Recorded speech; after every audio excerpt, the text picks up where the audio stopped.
Hi. I'm here. I'm gonna bring this closer. There we go.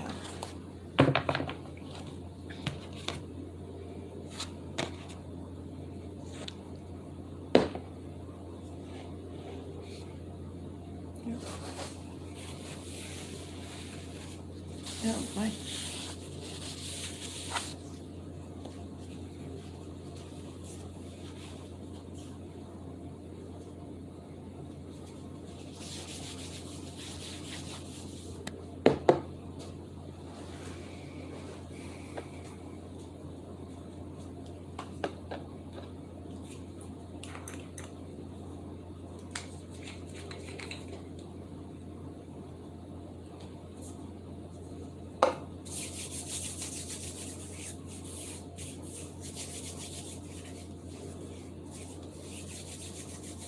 Sure, hi.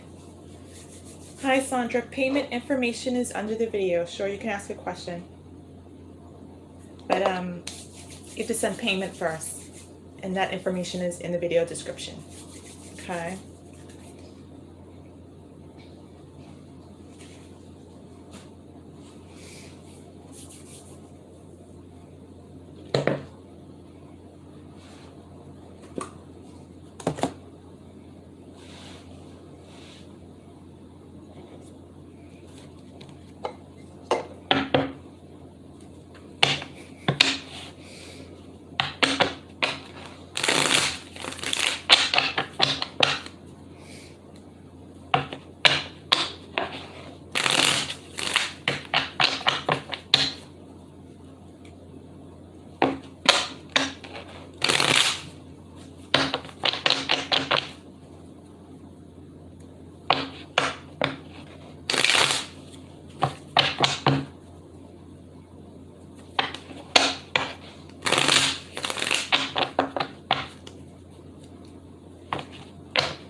Wow.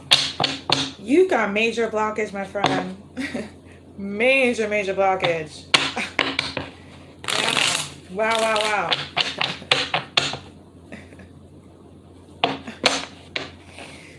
Yeah.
You're welcome.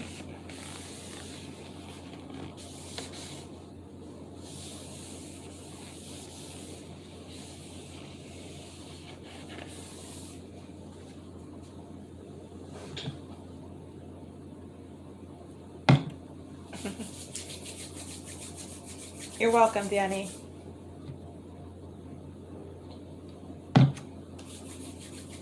Did we do a reading the other day?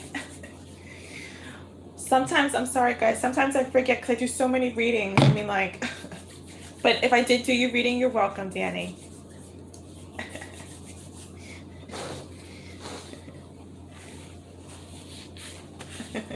I'm sorry guys, it's like, you know, I do so many readings a day, and private readings especially. It's just like, sometimes I'm bad with names. Hi Sophia, welcome.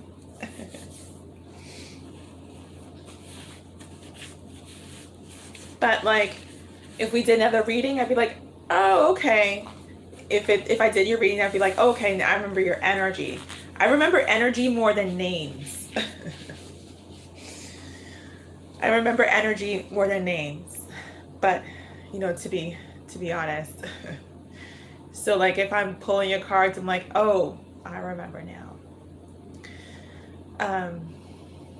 It was a quickie read? Okay. Okay. Well, you're welcome. Oh, good, Sophia. I'm glad you did.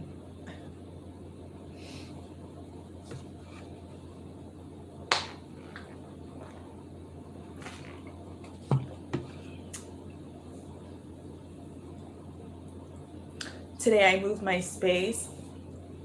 Got the angels behind me. So I figured I'd do some quickie readings tonight for a little bit before I rest. I was trying to say 2 R words at once.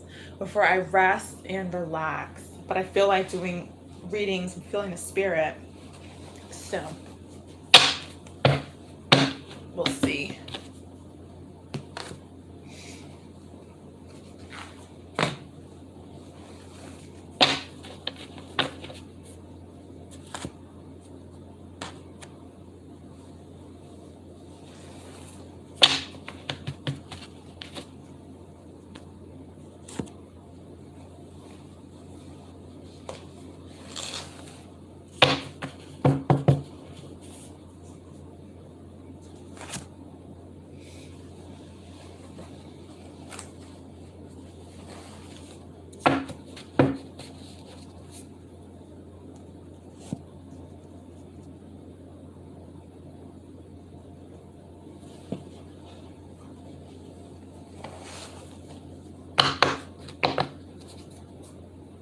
Good night.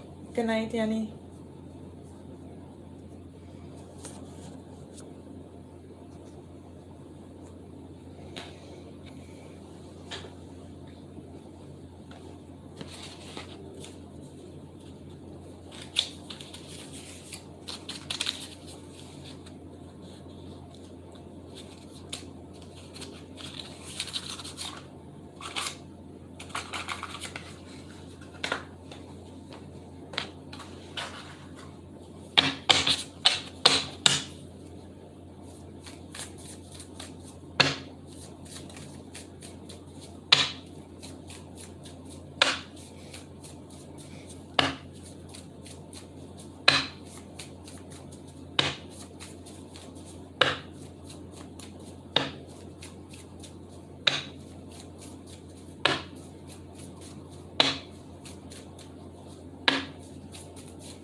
Sophia, it was, I was seeing that you would benefit. I was seeing that you would benefit from this session again. Usually people who get the shaman session, they've been getting the follow-up session after their shaman session is complete. Because the follow-up sessions, they dive in deeper into your energy. It allows you to continue the sessions, you know, for for half the cost. It's like $150. But it allows you to continue the shaman sessions, which is different from a private reading. But if you want to book a private reading, you know, I could pull your energy and do the tarot cards like I've done in the past. But it is different from a shaman session, because in a shaman session, I'm more focused on your healing. Whereas the tarot card reading really just focuses on replying to the questions you have, okay, and what you need to know, versus healing. So it depends what you need or are looking for. Like if you're looking for answers to some questions you have, then you know, I would recommend a private reading. Excuse me. But if you're looking for continuing the journey on your healing, then I would recommend, you know, if you want to do the follow-up session, you could do that. It's like a continuance of your shaman session, okay? Which is new. I added that to the website. Or if you want to do the whole shaman session, that includes the tarot card reading first, and which is step 1, as we did before. And then it includes the actual healing, because our energy is consistently shifting and changing. Like, there's not even like a rate I can say. I want to say every millisecond, but our energy is consistently changing. So that's why I put the follow-up session, because people who want to continue the healing, they've been getting the follow-up session. Some people get the shaman session because it includes the tarot cards. And the follow-up session doesn't really focus on the tarot cards and the healing. It just focuses on your continuing healing. So it depends what you need, but that's what those are about.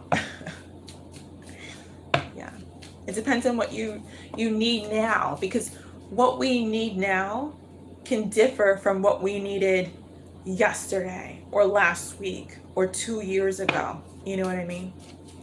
So it depends on what you need now. You know, if you're looking to continue healing and me work with you on that journey, I would probably recommend the follow-up session. Okay, that's a follow-up shaman session.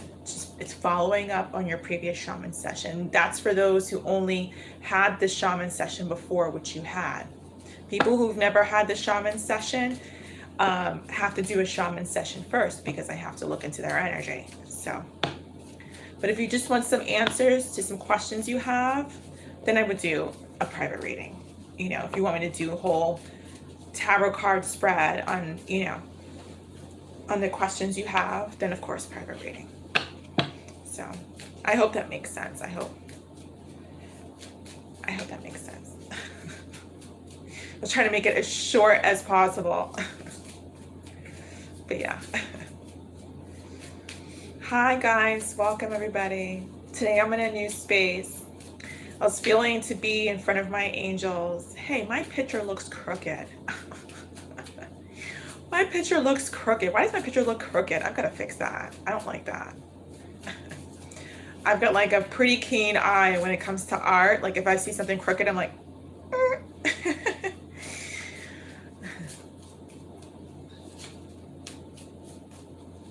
well, yeah, you know, I'm Sophia. It's funny you say that, because I was thinking about that today. People freak out sometimes, like, you know, not everybody, but people who are new to shamanism, they freak out. They're like, what did you do to me? I'm feeling weird. I'm having, like you're saying, crazy dreams. You know, I'm feeling this, da da da da da da. Well, what does someone who's going to recovery have to do? They have to go hit the bottom before they come out into the light. It's just like I was saying to somebody else, like, an alcoholic doesn't just go into recovery and, you know, and just walk into lighthearted steps. I mean, first of all, they've got to detox you, place you in a room with, you know, someone who is a counselor or someone, you know, watching you, and you have to sweat it out, to detox it out. And that's the hardest part. It's like a drug addict who's going into rehab. You know, you have to go through the toughest times in the beginning. You have to get all of that out of your system, and that takes physical endurance, spiritual endurance. Basically, what I'm trying to say is that you go through your dark shadow period in the beginning. You're healing. So all of your demons are going to come up. All of your demons are going to come up. All of the demons that have been suppressed are going to rise to the surface, and that's what's going on. And I'm just your shaman pulling them out. And you're seeing them probably for the first time, or experiencing new things for the first time. So as your light worker, you know, that is the first step to recovery, to healing. You're going through recovery. That's what healing is. Healing is actually recovery of self, of lost self. So you're going through recovery. The question is, can you handle the sweat? You're seeing your own demons, but you can't ascend. You can't raise the bar without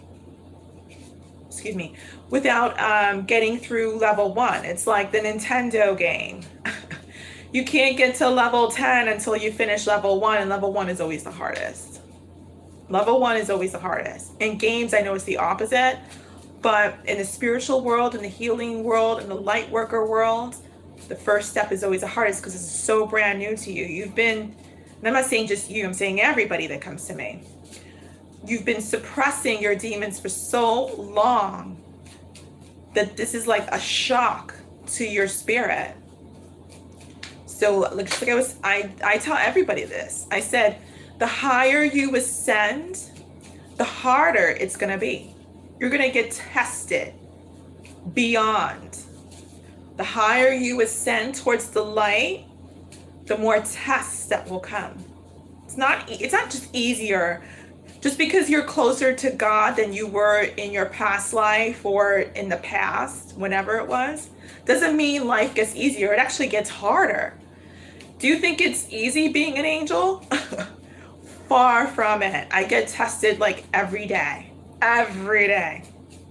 because I'm fighting demons out in the world, and I always, you know, am monitoring my own demons. It doesn't get easier just because you heal. It gets harder. So in short, I don't want to go on and on and on. You're seeing your demons. You're experiencing your own demons. So yeah. So there's things that have been happening, and I'm not sure what's going on in your outside world, but in between you and in your own private space, you know, be prepared to meet your demons. Be prepared. And if you're fasting, this goes for everybody. If you're fasting, especially if you're fasting, be prepared to meet your demons. Fasting is the quickest way to get to your demons. Why? Because we're so accustomed to feeding ourselves. We're so accustomed to feeding ourselves that when we begin to remove the food away, watch out. Watch out. But anyway, I don't want to go on and on and on, but I hope that answers your question. Hi, everybody. Welcome.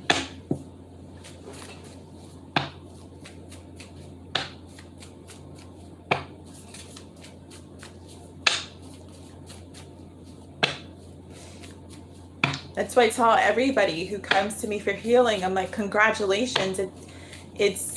I'm very proud of you taking the first step, because it's an investment. It's a very big step.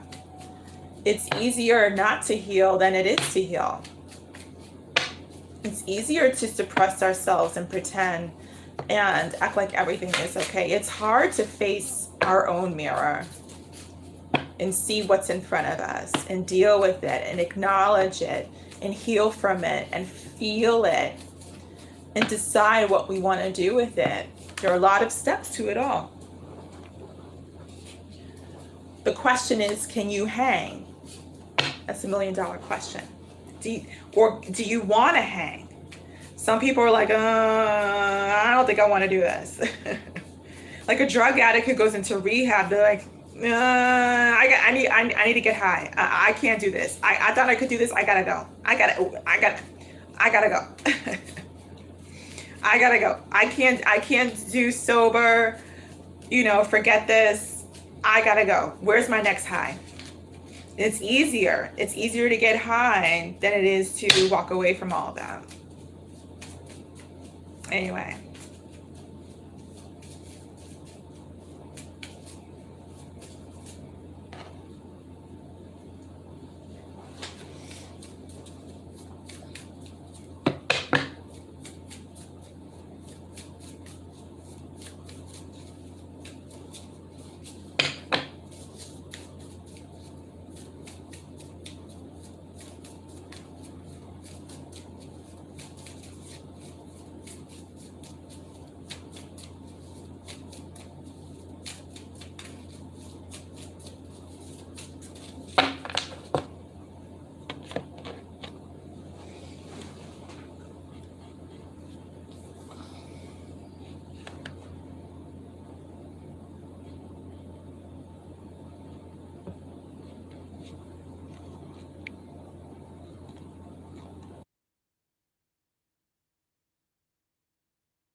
Hi, Nat. I was wondering what happened to you.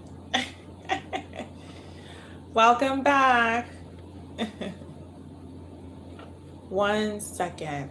Go ahead and pop your question. I know your last question. I don't remember it specifically, but I remember, of course, it was about Aaron.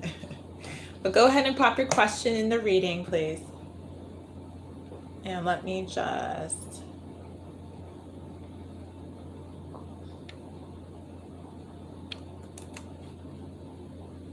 One second, Nat. 1 second.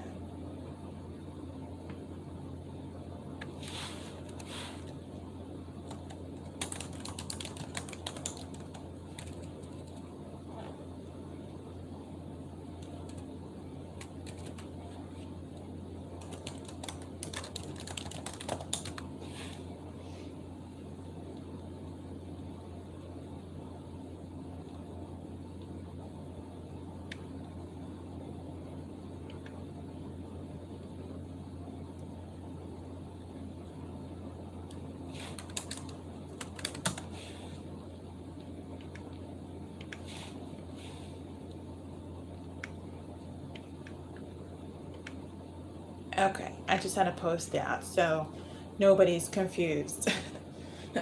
Been getting some spam going on, and now nobody will be, excuse me, confused about anything.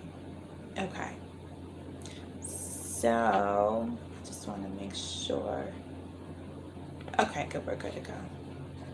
Okay, so you're asking, will Aaron try to fix our relationship and reach out? Let's find out. Let's find out, my dear. Let's find out.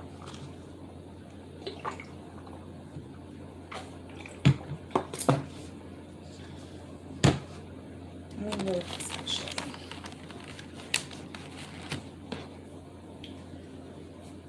Okay.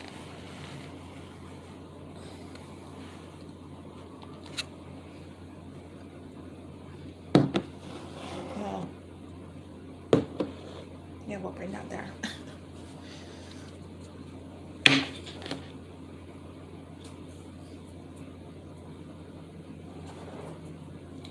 Okay, so will Aaron try to fix our relationship and reach out?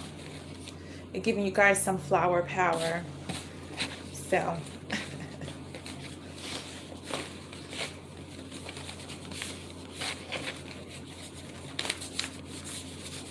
I've got my angels behind me today. I wanted to change space, so now the picture looks straight. And I moved it. Oop. Okay, there we go.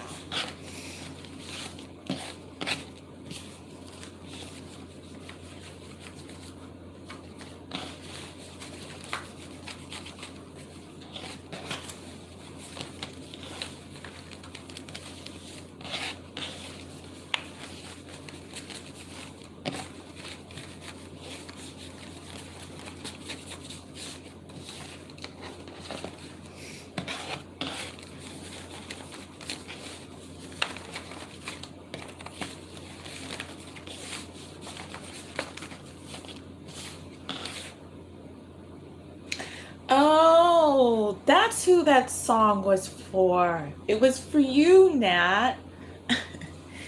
All day I've been hearing this song everywhere I went. Well, I didn't go lots of places today, but the few places I went to today, I kept hearing the same song. Run away, I'm running in circles. Run away, waiting on you, my dear. Da, da, da, da, da, da. And I was like, and like the few places I went to today, I went to, like, to the market and to, like, you know, the convenience store and stuff, and everywhere I went, I kept hearing this song. I was like, okay, someone's person is like trying to get my attention and send them a message. Like literally, like everywhere I went, this song just kept following me. I was like, at one point I was like, okay, I get it. So we'll see. It's for somebody. We'll see. I think it might be for you, but we'll see. I'll see in the reading. It's for somebody because someone's person kept like following me with it today.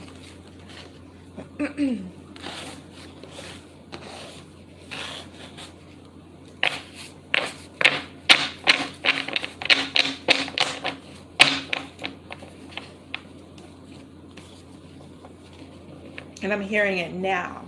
Run away, I'm running in circles. Run away, waiting on you, my dear.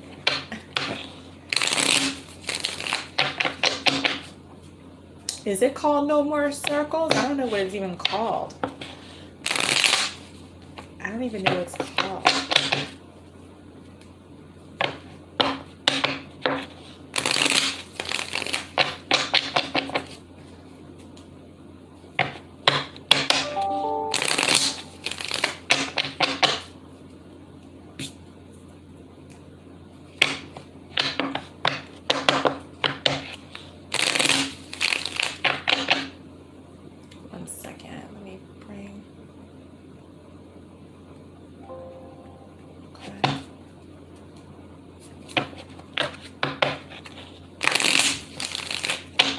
Shuffle.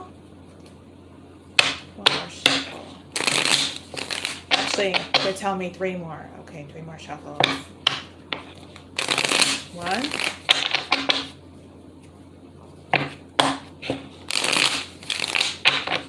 2. Run away, so cold. Run away, waiting. It's either for you or Sora-kun, because when I'm realizing now that it started playing like almost like when Sora-kun like sort of put that first message on. I mean his first message on. So it's either for you or him, maybe. Maybe. Let me look at your question again. I've been channeling, I forgot your question. What was your question? Aaron. My question finally, will Aaron try to fix our relationship and reach out? Okay. Bottom of the deck is the King of Pentacles. Spirit. Oh my gosh. Someone has a problem talking because my throat is like going right now. Oh my gosh.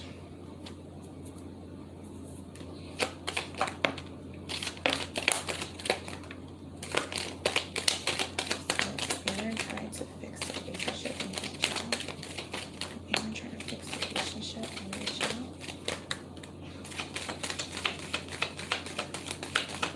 Aaron trying to fix the relationship and reach out. Hold on. I gotta put lotion on my hands because I'm having a hard time shuffling. They're really dry. Hold on. I'm having a hard time shuffling. I don't like that. Hold on.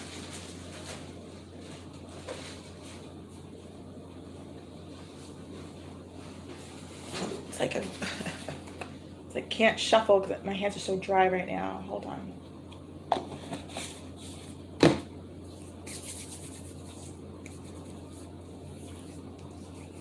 I forgot to put some on before I started.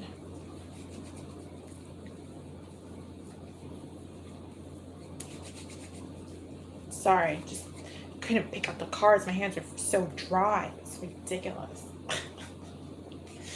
Okay.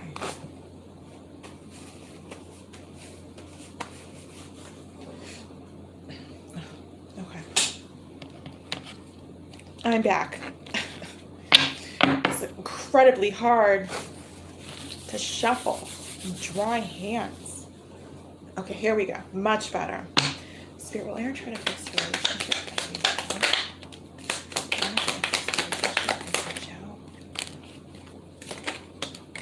Jeez. You have a lot of messages here, my dear. You have a lot of messages. Bottom of the deck is a star card in the reverse. Okay, you have a lot of messages. We'll leave that there. Let's see.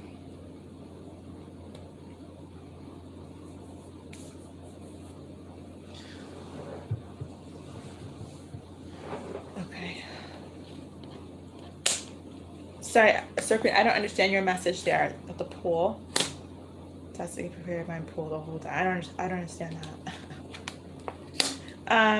Let me look at your messages here, see what's going on. Let's see. Well, his energy was the very first card, the King of Pentacles right here, by the way. Yes, it was. This is Aaron. Okay.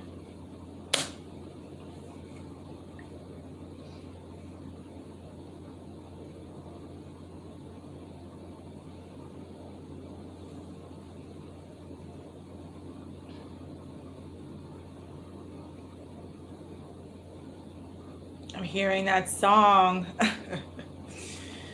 Okay.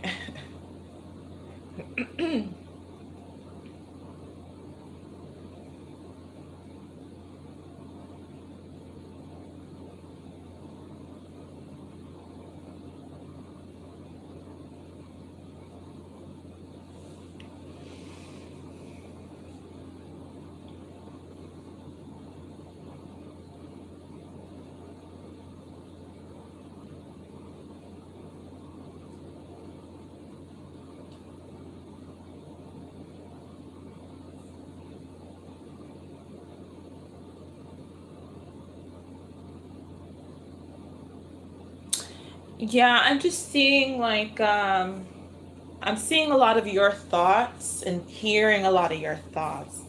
I'm hearing his thoughts too, but I want to get some clarifiers, okay? Let me pull from my channel deck first, though. Spirit, give me some channel messages for the cards I'm looking at. Give me some... Jeez.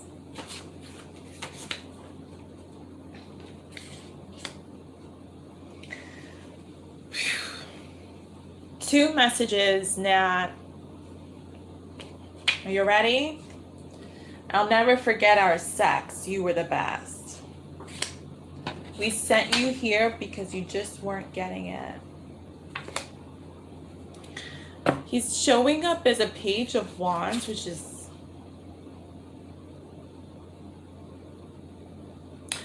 telling me he's coming to you soon. Okay? But he's I don't know why he's heartbroken.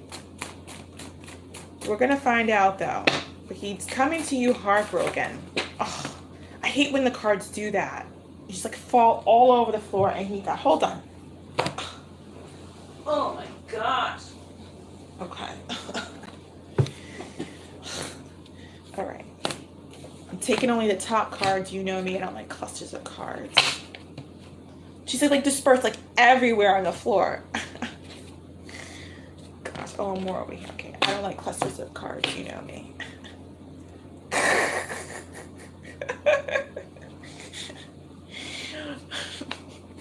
No comment. Next channel message that came out. Oh my God, I got lotion all over me. What the hell? Insufficient. I'm not lying either. Insufficient. It's one of the messages. The next message is they watch you from the 5D. So his higher self could be watching you.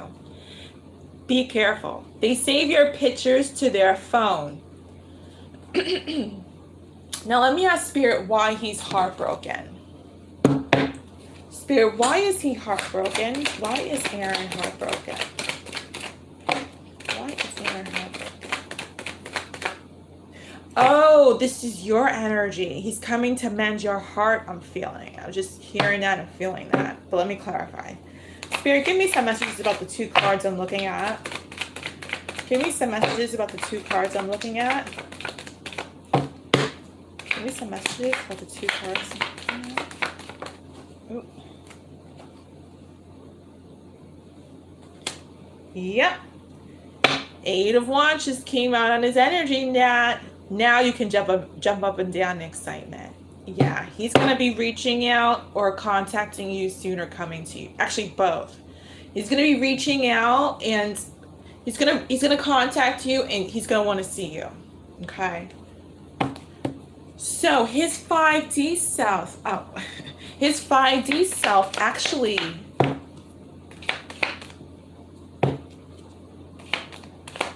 knows how you're feeling. Knows how you're feeling deep down and communicates to the Aaron that's here in this reality. That's the best way I can describe it to you. His 5D self communicates to his 3D self. This is a 3D right now. 5D is another dimension. All of our highest selves, all of our higher selves are in the 5D. So his 5D self is communicating to his 3D self about you. So in other words, he knows, he has a feeling or sense at minimal that you're brokenhearted. Now, the 3 of Pentacles is here.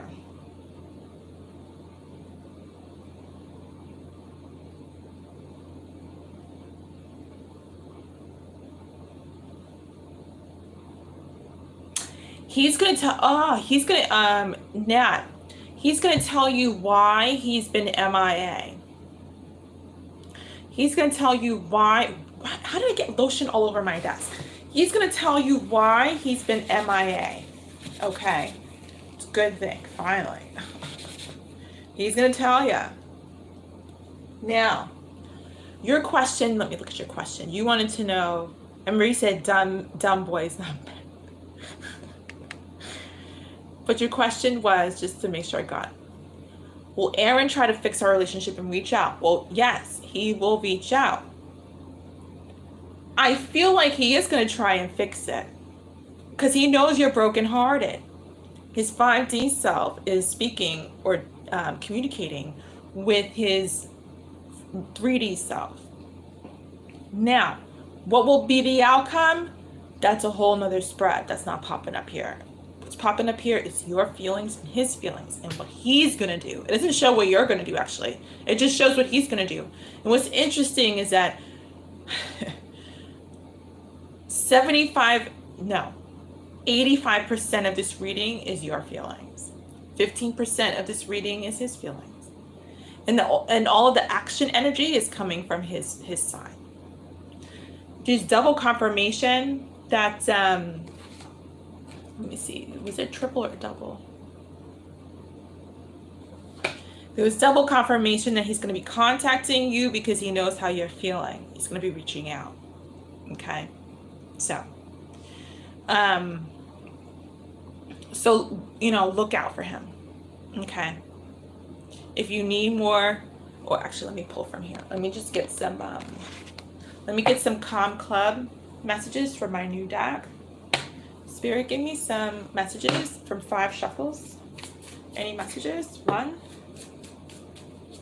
2, 3, 4, 5. Nope. That was a pretty simple reading. I think that's like one of the simplest readings I've done in a long time. Usually, you know me, I'm here for like 45 minutes channeling, like pulling on energy. It's a very simple reading. He's coming. Get prepared. Go shave your legs. Go buy a new lip gloss. He's coming. So I hope that answers your question. Now, if you want to know what to do, some advice, or what's going to happen after, or what he plans to say, we can dive deep into that as well. But like I said, he's going to be explaining to you, or at least a conversation is going to go towards why he's been MIA. I'm going to leave that right there. I hope that gives you some clarity.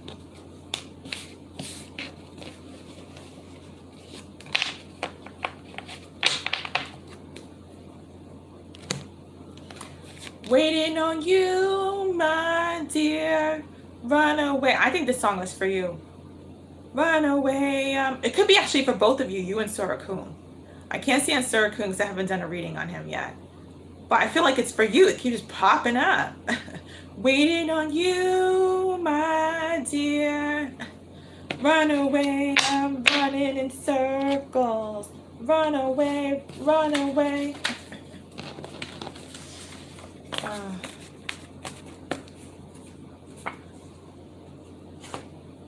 Okay. You're welcome. You're welcome. I love doing, it's you and Ambo who you're always funny. Your readings are always funny. You and this other woman, Amber. She calls herself Ambo. You and her. Good stuff. I'm manifesting love today. That's what got my flowers. Manifesting love for you guys. Good stuff. Uh-oh. It's stuck in your head. It's stuck in my head. It's been stuck in my head all day.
Hi, Sorkun.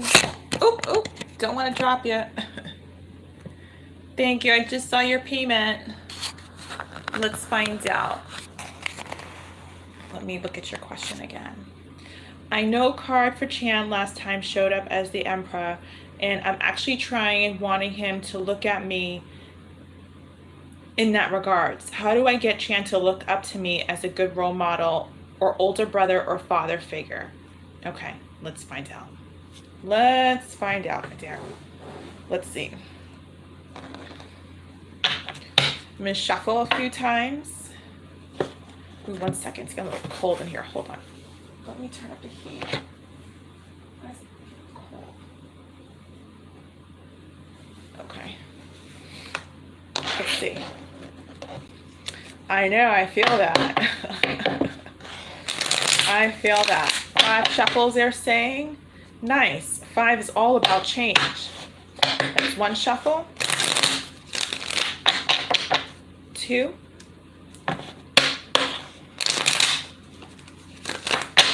3.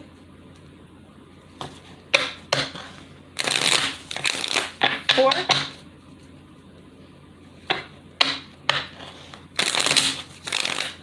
5. Okay.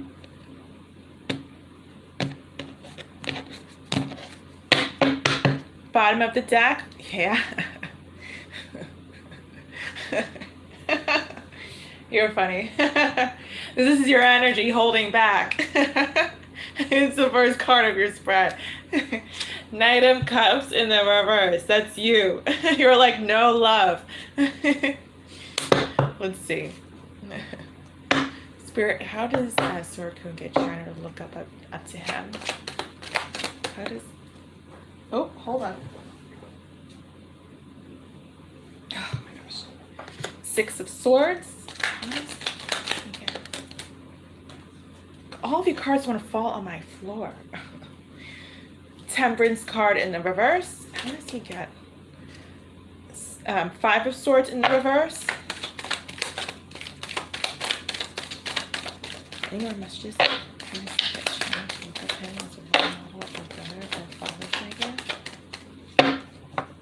So in other words, you want to manipulate him so he can just come closer to you, and then he could eventually pull him into the romantic, energetic department.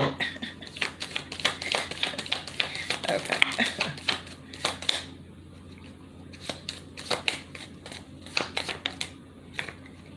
Oh, wow. Wow, wow, wow, wow. I don't know. Did you just see that? I had 1 space, and it wasn't after, it was before. And it fell right perfectly in between. Wow. I don't know if you saw that, but that was pretty cool. Bottom of the deck again is the 4 of Cups. Okay. I'm going to look at your cards. Let's see what's going on. It looks like there's more than 1 card.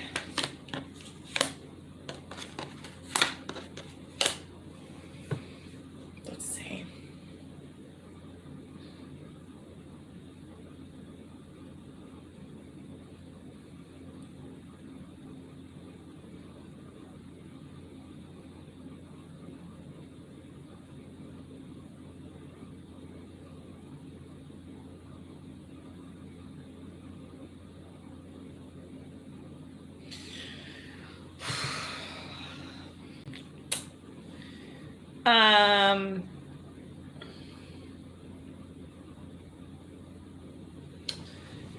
They are saying, Spirit is saying that, how do I say this? Spirit is saying that it might just not work. Because you're dealing with, number 1, you're dealing with a devil. His energy is here. And I'm seeing here again showing up that you're going to end up releasing him. I'm hearing that you're going to get frustrated. You might be stressed. My shoulder's suddenly feeling stressed over here.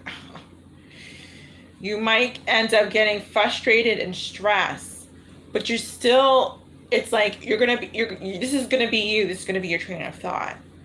Forget it. I'm hearing F it. forget it. But then you're going to be like, I don't know, should I just cut him out of my life for good?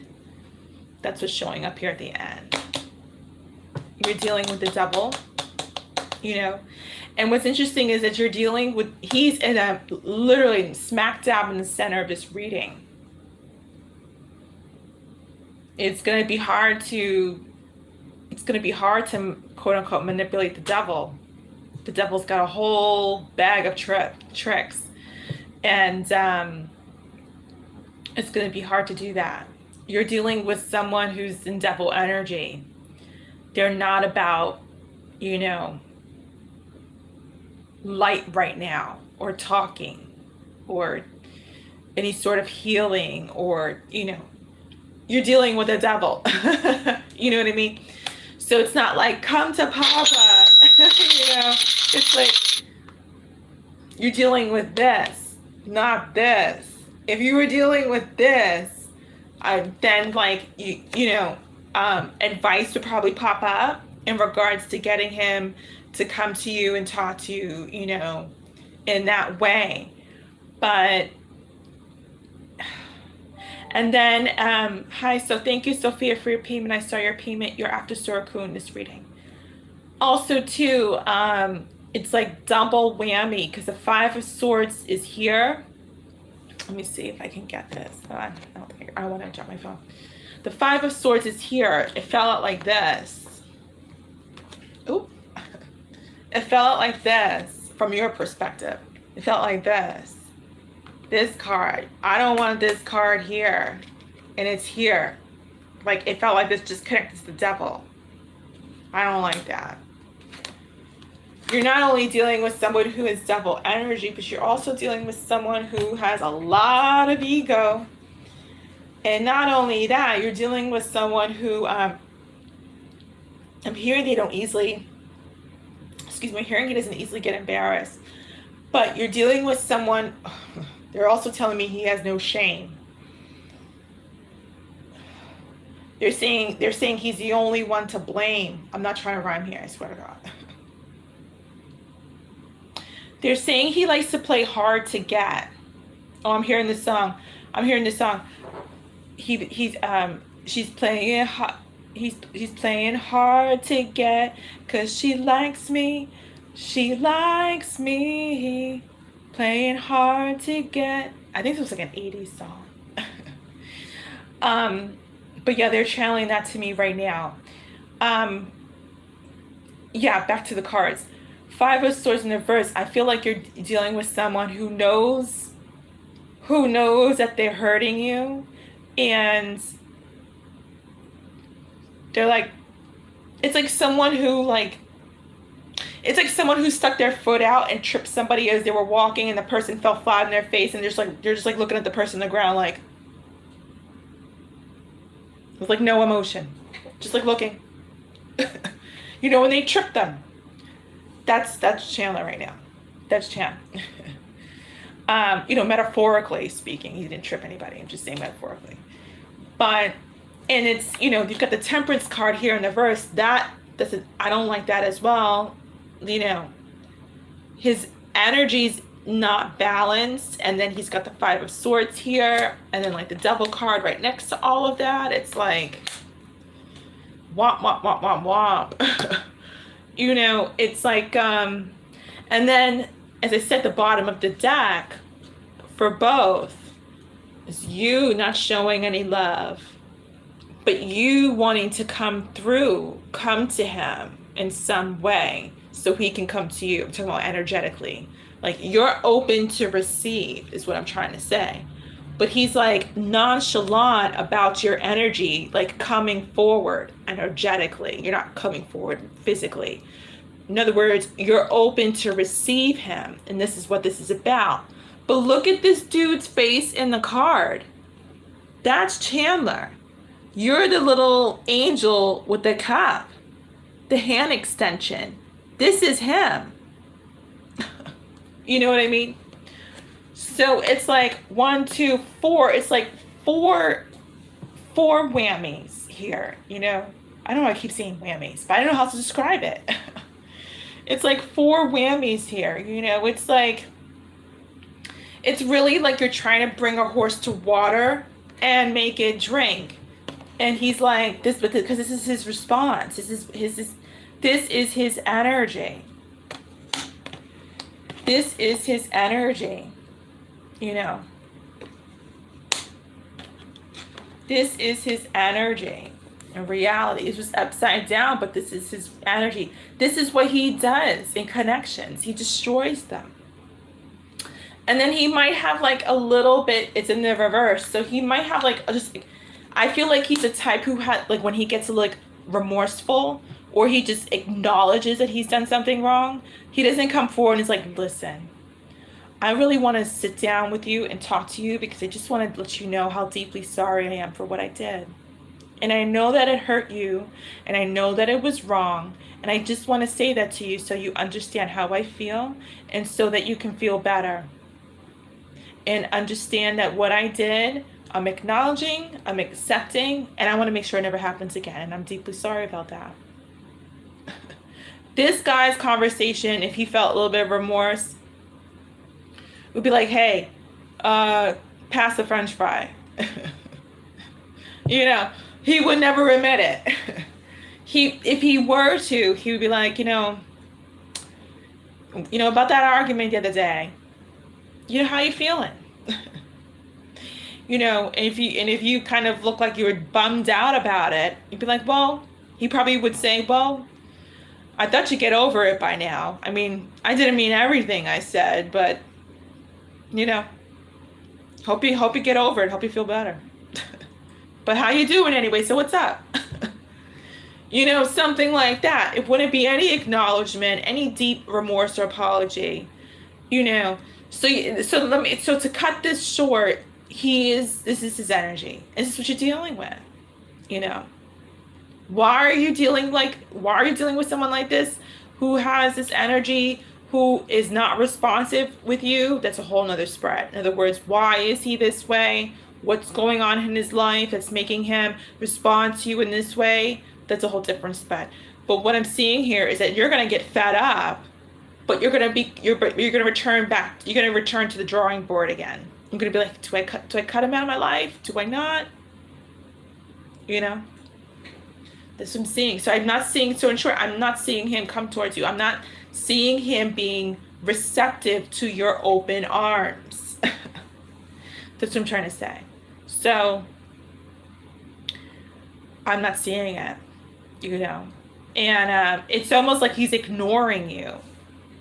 It's almost like he's ignoring you. Let me get some channel messages though. Okay.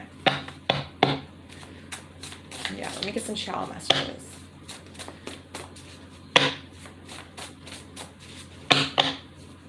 Spirit, any advice? Any advice, Spirit? Yeah, I mean, like, if he's embedded in his addiction, he can't see anybody. Not just you. Don't take it so personal. He can't see anybody right now. He can't see anybody right now. You know? Wow, yeah. Oh, my God. Look how this card just fell out. It fell out like this. On this card, the Five of Swords in the reverse. Taurus. You know? I don't feel like it's a third party that they're, you know, trying to pinpoint here for this spread. I feel like that is the double dose of stubborn energy he has. And what I was just, you know, displaying as far as an example of how he would be if he felt remorse. He would be that stubborn. He wouldn't be like, hey, I really want to say I'm deeply sorry. You know, he would instead go the other route. And you'd be like, what the heck? You know, if you even got a conversation, because this dude, like I said, that's his response. He's like, no, NA, not applicable, non-existent. Hello, are you awake, Chandler? Is your heart beating? You know what I mean? It's like, are you still alive? I think of that movie Weekend at Bernie's. When I don't know if you guys saw, that was an older 80s movie where they go like to check if he's alive and he has his sunglasses on and they're like, I think he's dead. You know. So I'm going to leave that there. He's an alcoholic. Oh my gosh. That's what you're saying. It's just saying, you know, I said he might be ingrained. I think I said ingrained or embedded. One or the other, but they both mean the same. He might be ingrained in his addictions, and you're saying he's an alcoholic. Yeah. Yeah, I hear you. I know. How do I get him to be receptive then? Let's do another spread. We have to pull another spread. Okay. Because Spirit is, you know, pointing out what you're dealing with and his reception to you. Okay. How do you get him to open up? We can look into that too if you want. Okay. We can look into that too. And I could ask the cards and Spirit how to get him to open up. There's always a way for someone to open up. There's always a way. It depends what they're going through. Now I know what he's going through. There's always a way. Okay. If you want to find out how to do that, I could do another reading for you after I do Sophia's reading here, okay? Sophia, you are next, my dear. You are next. Now I'm hearing that song. Run away, I'm running in circles. Run away. It was running for you, my dear. I can imagine. I can imagine.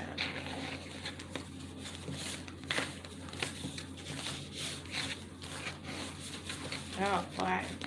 Oh boy. Well, if you want to find out, we can look into that, okay? Sophia, please post your question in the chat when you're ready, okay? We'll get some. We'll just put this. No, we'll leave that there, whatever.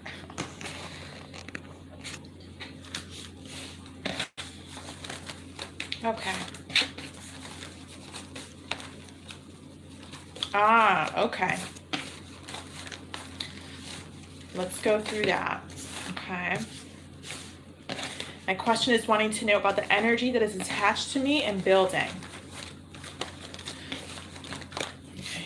Oh, 2 cards just flipped out for you, Sophia. Look at this, Sophia. 2 cards just flipped out for you. I'm clearing out the energy. The Wheel of Fortune, the 7 of... I was about to say the 7 of Swords. The 7 of Pentacles. I'm sorry, 8 of Pentacles. I keep seeing this as 7 of Swords.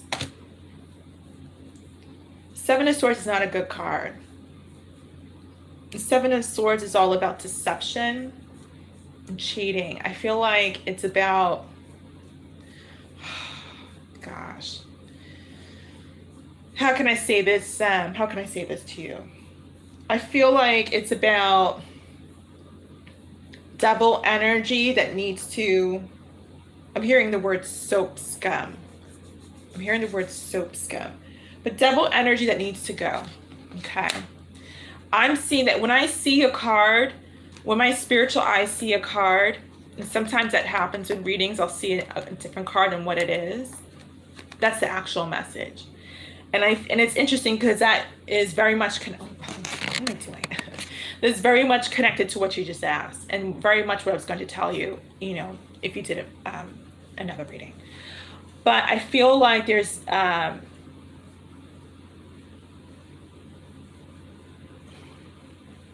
feel like there's a dark energy attached to you. I feel like there's a dark energy attached to you.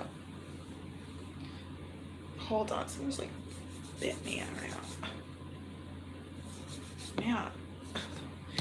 Well, let's see. Let's see. Want to know about the energy? Let's see.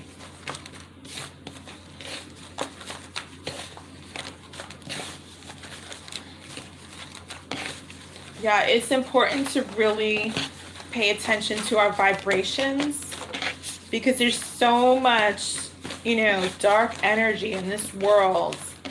It's like bathing, you know, the body, cleansing the body, you know, to make sure that we're feeling good, you know, with hygiene. And our spirit is just as important to manage and take care of.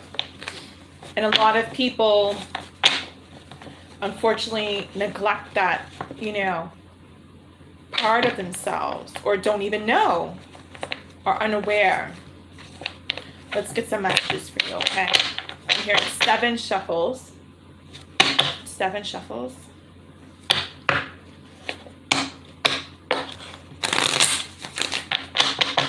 Yeah, it's interesting because just as we're starting the reading right now, as I was talking about that, like I'm starting to itch. And that could be signs of devil, dark energy attachment. Yeah, like look at my freaking elbow. It's like itching. So, yeah, there could be something attached to you, I felt like I said. So, let's start. 2. Let's do 2. Going for 7. 3.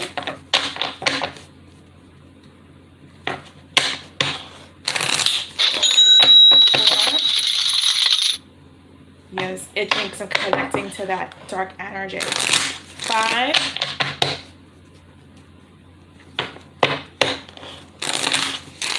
6.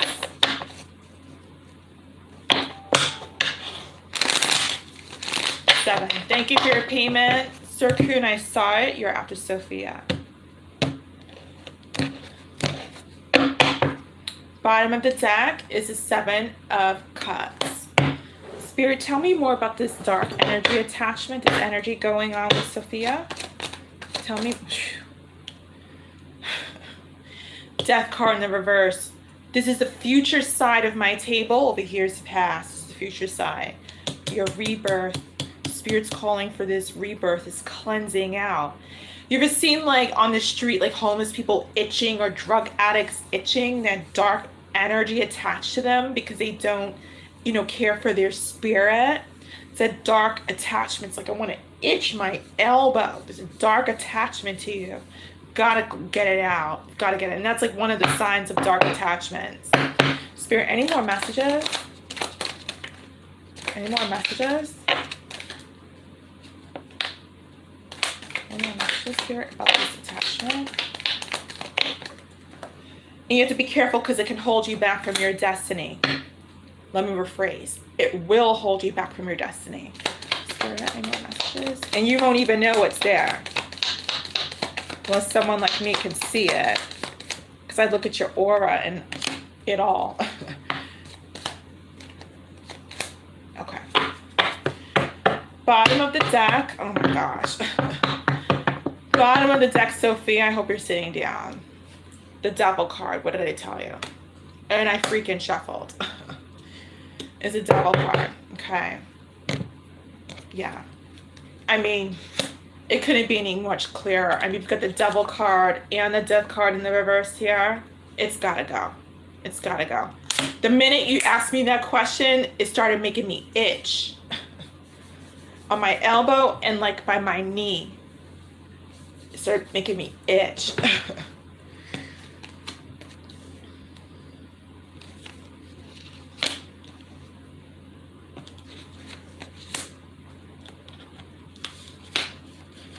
And that's one of the signs.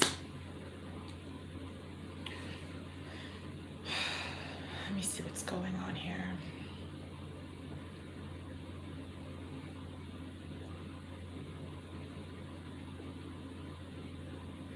You're, yeah, look at this. Look at this. Wow. The Chariot card and the 2 of Pentacles are the first 2 cards of your spread. It's like night and day. And this is what the Devil does to us. It also confuses us. Yes, I'm going to move forward. I'm not sure. That's what the Devil does to our minds. It confuses us. Oh, I'm going to go. I don't know. It gets us stuck in confusion. Whenever we get stuck in confusion or stuck in the past, it could be a potential sign of dark attachments.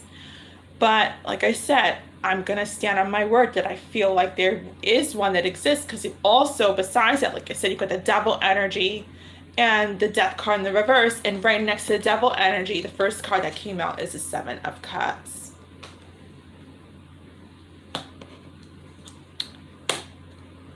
too many options, being stagnant, not knowing what to do, just lost.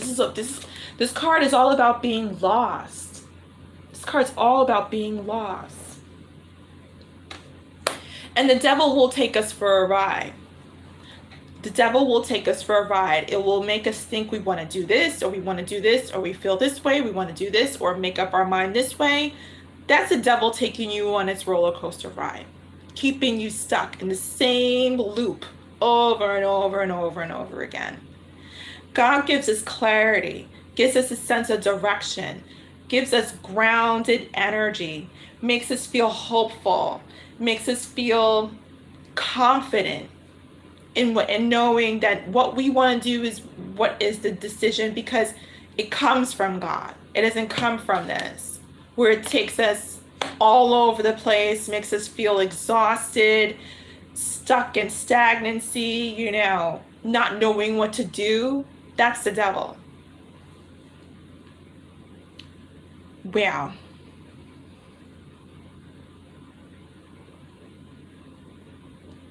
This energy here, this is a very negative reading.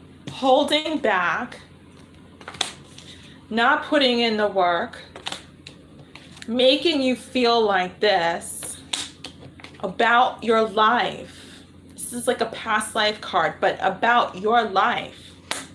And the last card, like I said, is Spirit calling for your rebirth. Then we've got the Page of Swords here. Where did that come from? The Page of Swords, you know, here. I feel like this represents a bit of your love life, but I also feel like it represents your intuition. I feel like you're disconnected from it.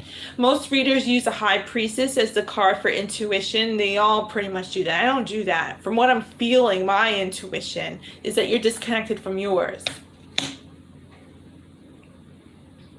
Spirit, give me some more energy. More energy and some more channel messages on this double energy. Give me some more messages on this double energy, Spirit.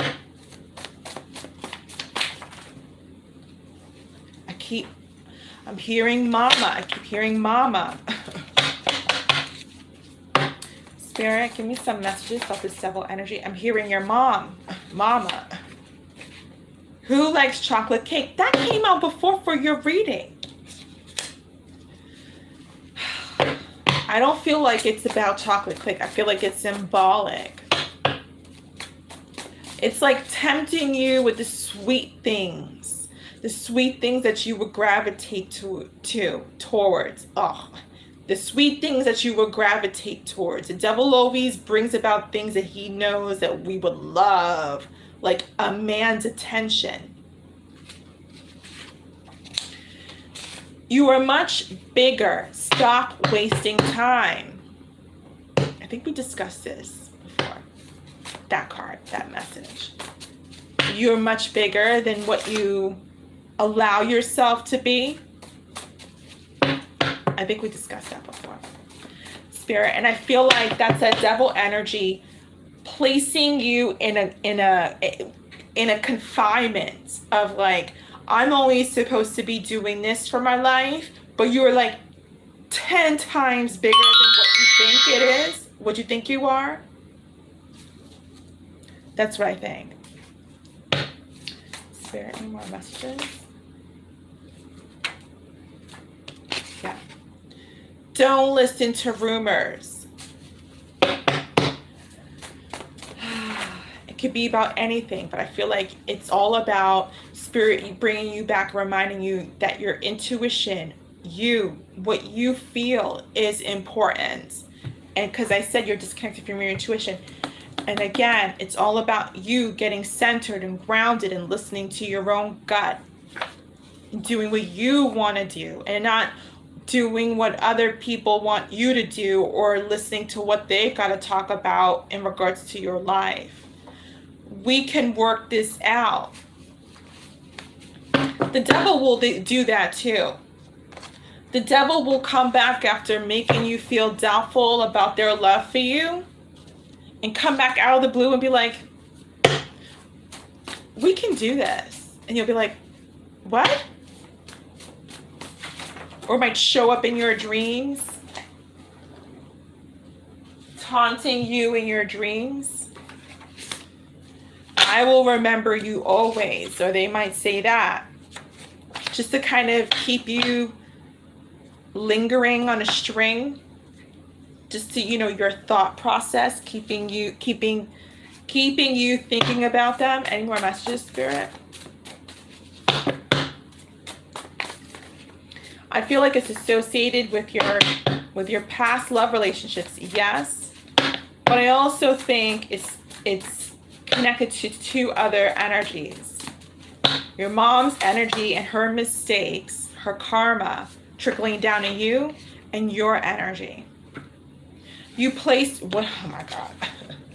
What did I just say? Last energy I said was your energy.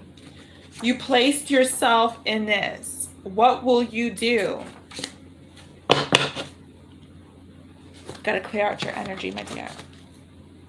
Because at the end of the day, closing the door to devil-like energy is the part that can be learned and acquired. But cleansing our energy, our own energy, is number one. It's key. Any more messages, Spirit, about this devil energy attachment? So whatever learned behavior that has prohibited you from reaching your destiny is one of the attachments. The learned behavior, your choices. Choices that are not in your best interest. It could be anything. It could be anything. But the choices that have not benefited you is one of the attachments. Pleasing others and not pleasing yourself first. What's tonight with all these cards? Pleasing others and not pleasing yourself first is another attachment. Sapphire. Wow. Second time I've ever seen this card. You are that and more. You are that and more. I think you've forgotten. I think you've forgotten. Spirit, just get some angel advice for Sophia about this attachment. Now, just like I was saying the other day, dark energy is like cancer. You've got to get it early. But if you don't, you've got to get it soon because it spreads and eventually kills the spirit. You want to make sure you get it as soon as possible. Spirit, any advice? I want to go one card at a time. Unfreaking believable. Remember I said I'm seeing that card as a 7 of Swords. My spiritual eyes, 7 of Swords. What did I say? I said when those cards flipped over, I said I said 7 of Swords. I said I feel like this is 7 of Swords, 7 of Swords.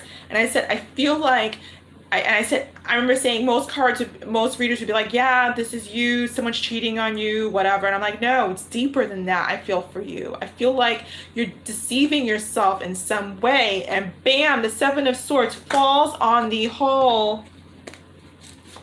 I want to move forward. I'm not sure. I want to move forward. I've got some doubt. The devil does that. That's you doing that to yourself.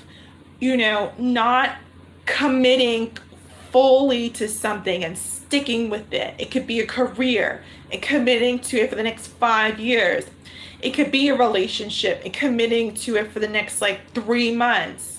It could be whatever, you know, it could be about moving, committing to this by actually saying, you know what, for the next 3 weeks, I'm going to look for a new place to live.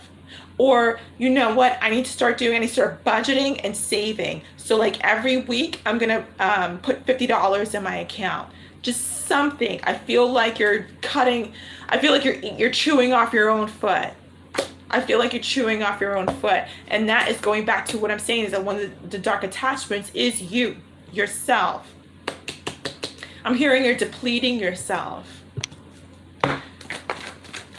We are our own worst enemy sometimes. And it's just saying it's so important to make sure that our spirit is always cleansed and balanced Ace of Cups, love. Wow. This reading, it fell right underneath the Seven of Cups. Options, lots of choices. A devil loves to promise you and then keeps you stuck with lots of options. Oh, I want to do this. Oh, I want to do this. Or this could be actually about love. And then the opposite of that is the divine cup of love, the Ace of Cups. Your whole entire reading is all about start, stop, start, stop, start, stop. That's what this does.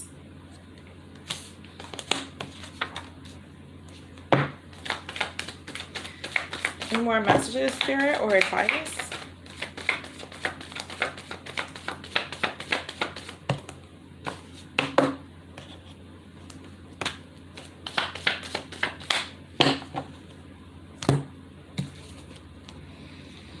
Eight of Cups in the reverse.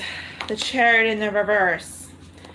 King of Wands in the reverse, all in the reverse. Queen of Wands in the reverse. Wow, the King and the Queen right next to each other, both in the reverse. Excuse me. What an ending. Returning, moving forward. King, Queen. Opposites, 4 cards. Opposites. Returning, moving forward. King, Queen. I hope you get it. I hope you understand everything I've said. That's what dark attachments do. Push, pull. Push, pull. It's like a swing. Like I said, I remember one time in one Quickie reading. It's like no, not swing. I'm sorry. It's like a seesaw.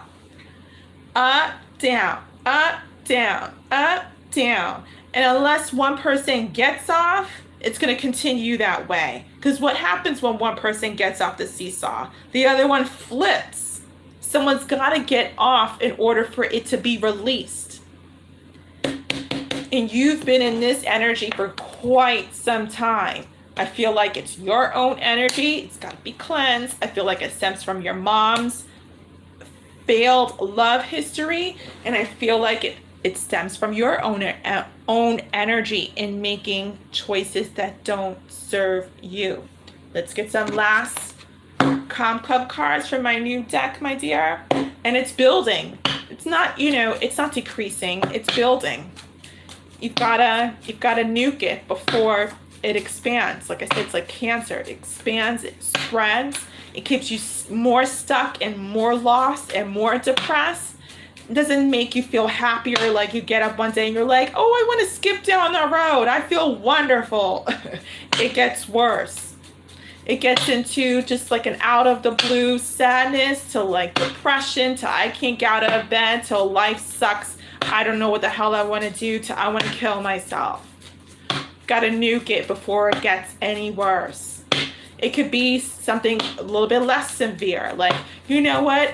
I want to be back with my family. I want to live with my family. And then you find yourself saying, okay, I'm just going to stay there for 2 weeks. 2 weeks turns into 2 months.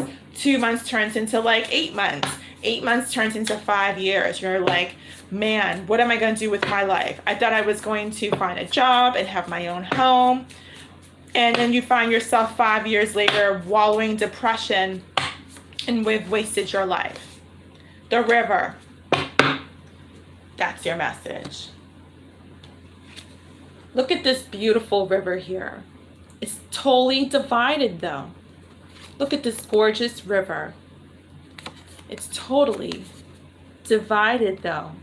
It's going in opposite directions. The colors are different. One side is darker than the other.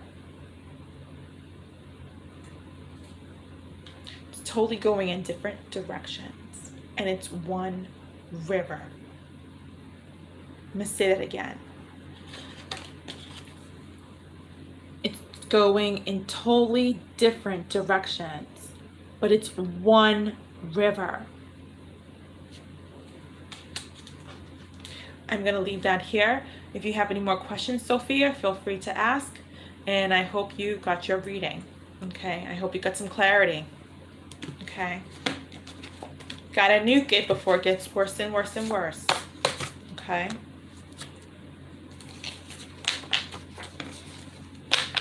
Sir Kuhn, you are next. Okay. Let's see. Thank you, Sophia. Want to look into it more, you can do that as well if you'd like to have another question or something. Okay.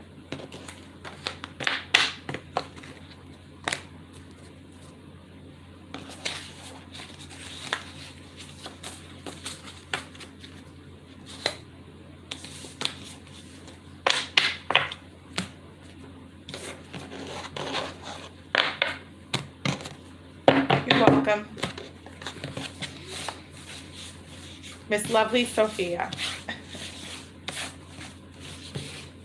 Okay. So, questions, Sir Kuhn, let's see. Did you write your question? Let me see.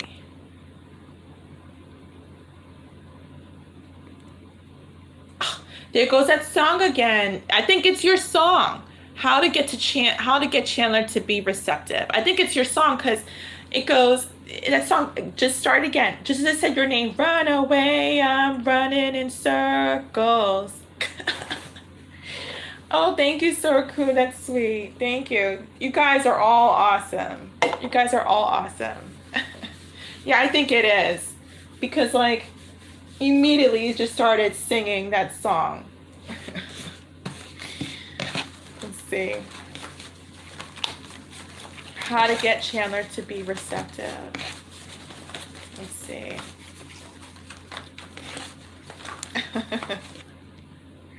Yeah, immediately I think it's your song. I mean, you own it. By this time you own it.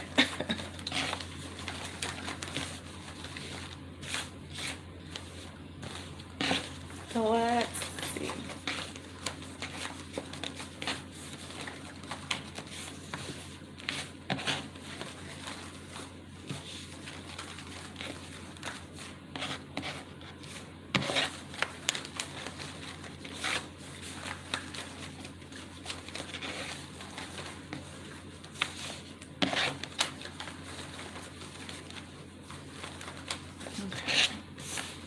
I'm hearing 3 shuffles.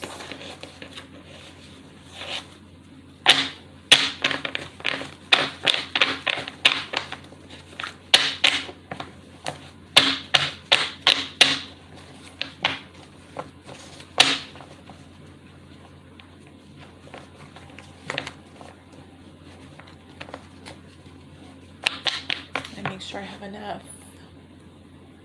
Okay. Let me actually bring this down.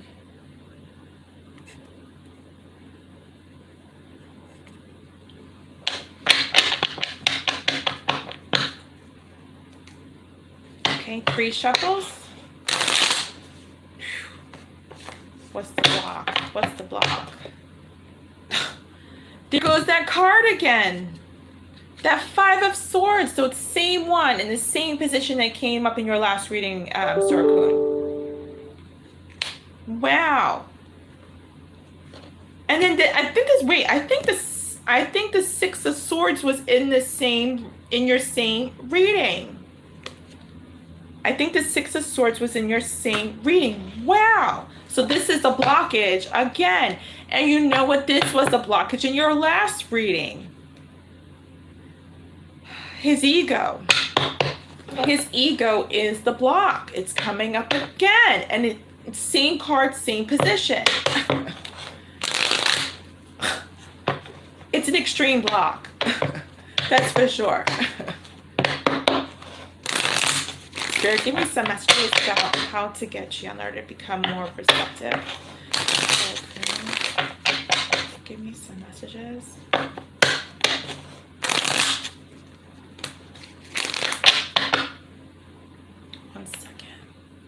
One second. Okay.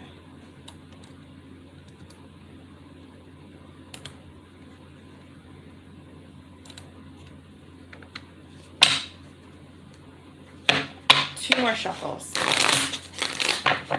Get Chandler to become more receptive.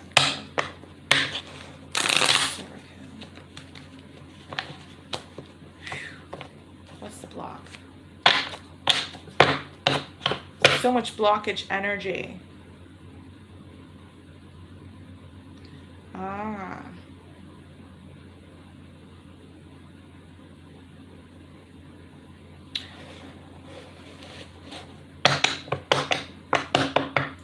There could have been someone from his past that there could have been someone special from his past that he doesn't talk about that hurt him. Judgment card in the reverse. First card out. I'm hearing Spirit doesn't want you to linger on this anymore. Spirit, give me some messages on how to get Chandler to become more receptive. 7 of Wands in the reverse.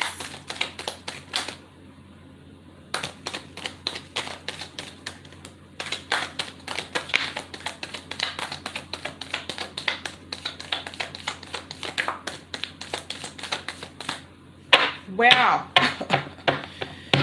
Shortest reading. Oh my gosh. What's up with this 7 of Swords? And I shuffle. 7 of Swords. Yeah. Run away. I'm running in circles. Okay, let me look at your reading here.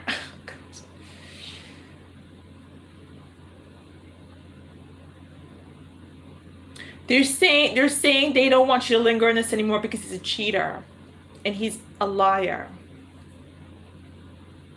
Excuse me, that's what I'm hearing and that's what I'm seeing.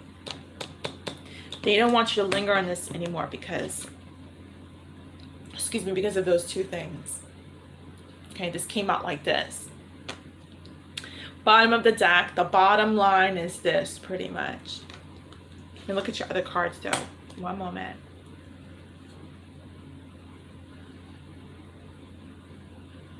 I'm hearing this is you no longer fighting anymore for love.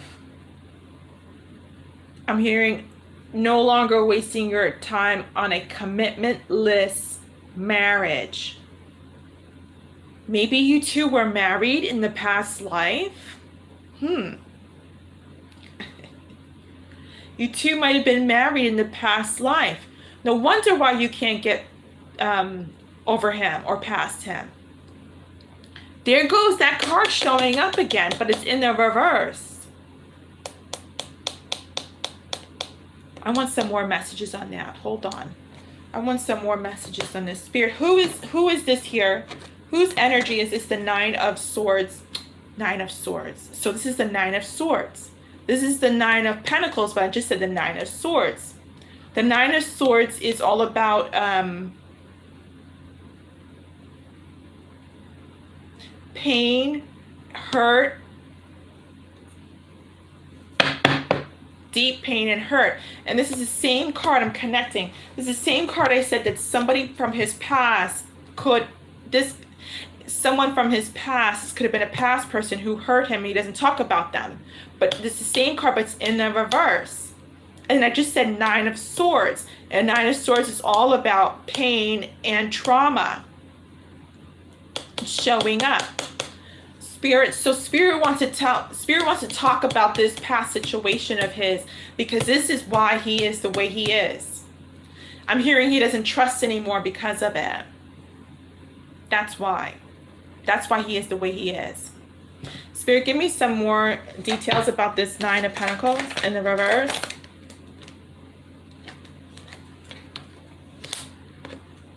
Wow, yeah.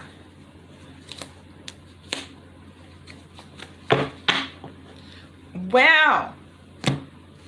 You want to know some juicy gossip, Sorakum? You want to know some juicy... I'm not really all about gossip, but you want to know some juicy gossip?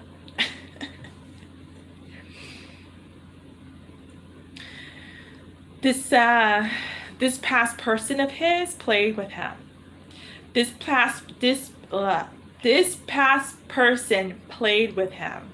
This past person shut down, stopped talking to him, and made him wonder, are we going to be together or are we not? What's going on? They did this to him. Unfortunately, they did this to him. And I'm hearing it broke his heart. I'm hearing it devastated him.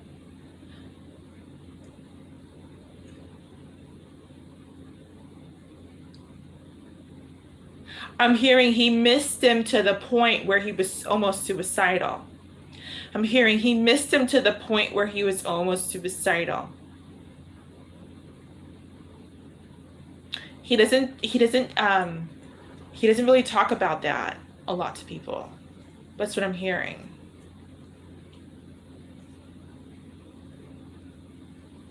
So you've got to know what you're dealing with. You've got to, and it's not just you, everybody. You've got to know your person's pain before you can deal with their heart. That's most important. You've got to know your person's pain. What is your person's deepest pain before you decide to step up to the plate and say, hey, think about me and I want to be with you. You got to know what traumatized them, what really hurt them, in order to really understand where they're coming from. This goes for everybody. That's how you get to really know someone. You get to know someone truly by their deepest pain or deepest hurt. And I feel like this could potentially be his deepest hurt. Who knows? There could be more things that have happened in his life. But for me, right now, as your reader, this is what's showing up.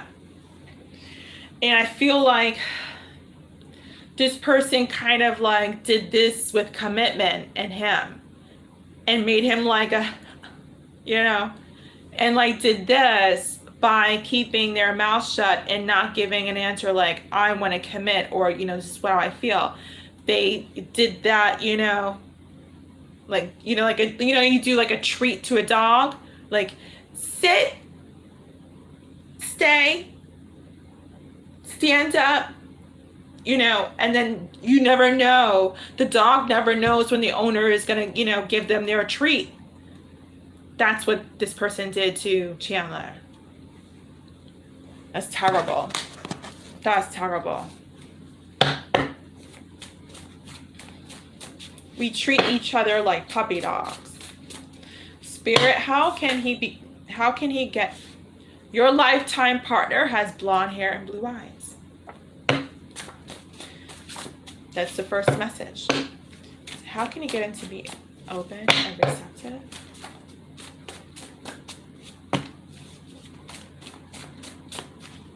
I feel like, just intuitively speaking, I feel like you have to no longer, you're going to have to turn your fear into confidence and start talking to him like a friend. You're going to have to put your heart aside, though, and start talking. It's going to be tough to do that, to put your heart aside, but start talking to him like a friend. Have conversations, initiate conversations with him.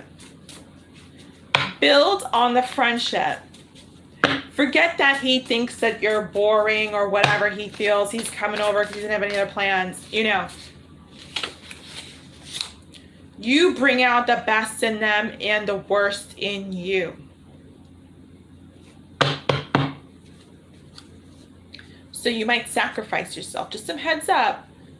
You're going to be sacrificing yourself in order to get him and to make him happy. You're going to be sacrificing yourself a lot. Are you ready to do that? Whatever you have to do, make it happen. Now, if you want him to be receptive, just like I said, start talking to him. Just have normal conversations. Nothing like, hey, I want to help you like recover, get off of alcohol, get sober, finish it all up and let's be together and get married and get a house and 2 dogs and all that good stuff. None of that. Just start having a regular conversation. And, and don't push it. Just treat him like a friend. Treat him like a friend. But do you at the same time. Don't sit there and have him ignore you. Have a conversation. When the conversation's done, walk away. And next time you see him, repeat. But start building on the friendship. I feel like you two have no friendship. He comes on over, he hangs out with your brother, you all hang out, whatever the arrangement is, but there's no deep knowing of each other. And you have to get there by starting somewhere. Man, I keep rhyming. I don't mean to be rhyming tonight. I keep rhyming. Hi, Frank. Sorry, guys, I don't mean to keep rhyming. Every time I do readings, I rhyme. Anyway, start caring about the friendship. Put aside for a while that you want him, that you desire him, that you need him, all that good stuff. Put it on the side. If you really want to be with him and you really want this to work, take my advice. Work on the friendship. Same time, don't be too available. That's when you start to really become the buddy. Don't be too available. If you want him to consider you in the future as something more than just a friend, don't be too available. Be friends, but do your life. Because he'll come around. He'll come around. He'll want to hang out. He'll want to talk to you because now you're his friend. You're his new friend. Hold on. All the cards fall on the floor. Oh, jeez. Hold on.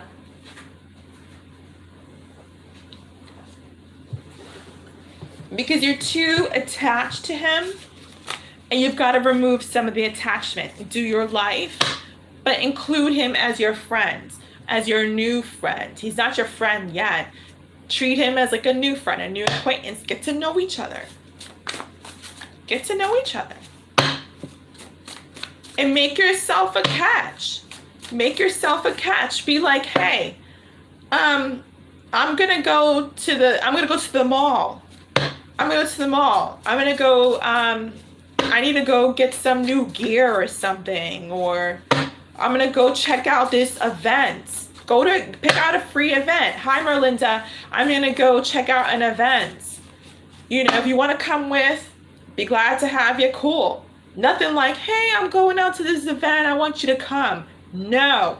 Hey, I've got plans to go to this event. It's gonna be really cool. You want to come? Boom. Make your life happening, not happen. There's a difference between happen and happening. Make your life happening. Like, hey, I'm going to go check out this new bar down the street. I heard it's cool. I'm leaving at 7 o'clock. If you want to come, come. It's going to be cool. You'd love it. Happening, not happen. A happening life is one that's happening, not one that you got to make happen. There's a difference. You know, I'll give you another example. Start making also friends outside of him. Hey, I'm going over Tommy's house. He's got this really cool new car to show. I'm checking it out. You want to come check it out? You know, and if he's like, oh, no, you know, I don't think I'm going to do that. Be like, okay, see you around next. Bye. Happening.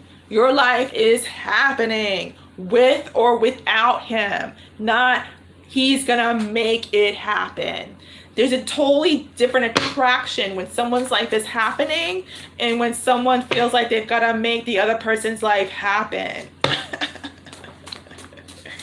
You know, and like, if you don't even have friends, make it up. Make it up. Hey, you know what?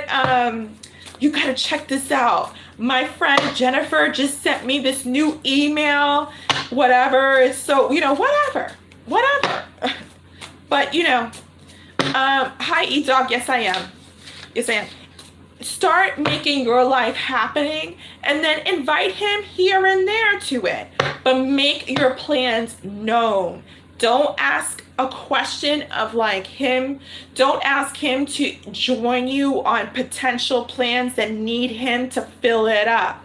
Make the plans that have already happened happening. You know what I'm saying? Make a statement. Like, for example, like, hey woman, I've got a 4 o'clock appointment to go get my nails done at Mini Looks. Why don't you come? You're gonna love it. Happening. Happen example is, I want to get my nails done, but I don't want to go alone. Can you come with me? Or what do you got going on Saturday? What is your schedule like? No. Don't say that. That's such a turn off. It's like needy and loneliness, and the person feels like they've got to, like, you know, fill in the gap to make you feel good. No, I don't do that. I got my life happening, whatever it is. Even if I'm reading a book, watching Netflix, going on a date to go see a movie, or going on a trip or traveling. Hey, are you going to be in town, Amma? No, actually, I'm going to Philadelphia. I'm going to go to Philadelphia for a while. Really? Yeah, I already got my train ticket. I'm going out. I'm already going to be flying out. When are you coming back? I don't know. Well, damn, I might go to Philadelphia then. When are you going to be in town? That's a happening life. A happen life, a make it happen life would be like, I'm going to go to Philadelphia, but I'm not sure. What do you think? Should I go? I don't know. I don't know if I want to go alone, or I don't know if I want to hang out with them there. I just don't know. That's a make it happen life. It's the neediness and the energy that someone feels like they need to fill the gap in. No. All right. So that's some of my advice for you, Sorokun. Sorry that took so long. Hi, salute K. I'm not gonna say your last name for privacy purposes. Thank you for your payment. You're after this reading. Okay. So yeah, like my life is always happening. People tell me like, my God, your life is so friggin' busy. When do you ever breathe? And it really is, like, my life is crazy friggin' busy, but I like busy. And I like my quiet time when it's not busy. But even in my quiet time, my life is happening. You know, I'm not like, oh, girl, I'm so bored. I don't know what to do. This movie sucks. No, hang up that phone. Find a movie that doesn't suck, even if you're sitting alone on a Saturday night, or even if you want him to come on over. You know, don't exude that energy. Change it up and make your life happening. Nobody wants to go to a boring party and everybody's looking like this. Like, what are we gonna do?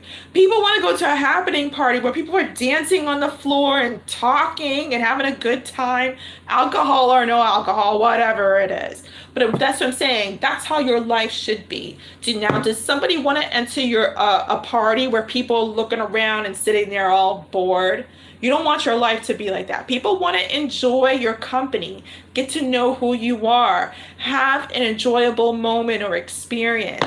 Happening versus happen.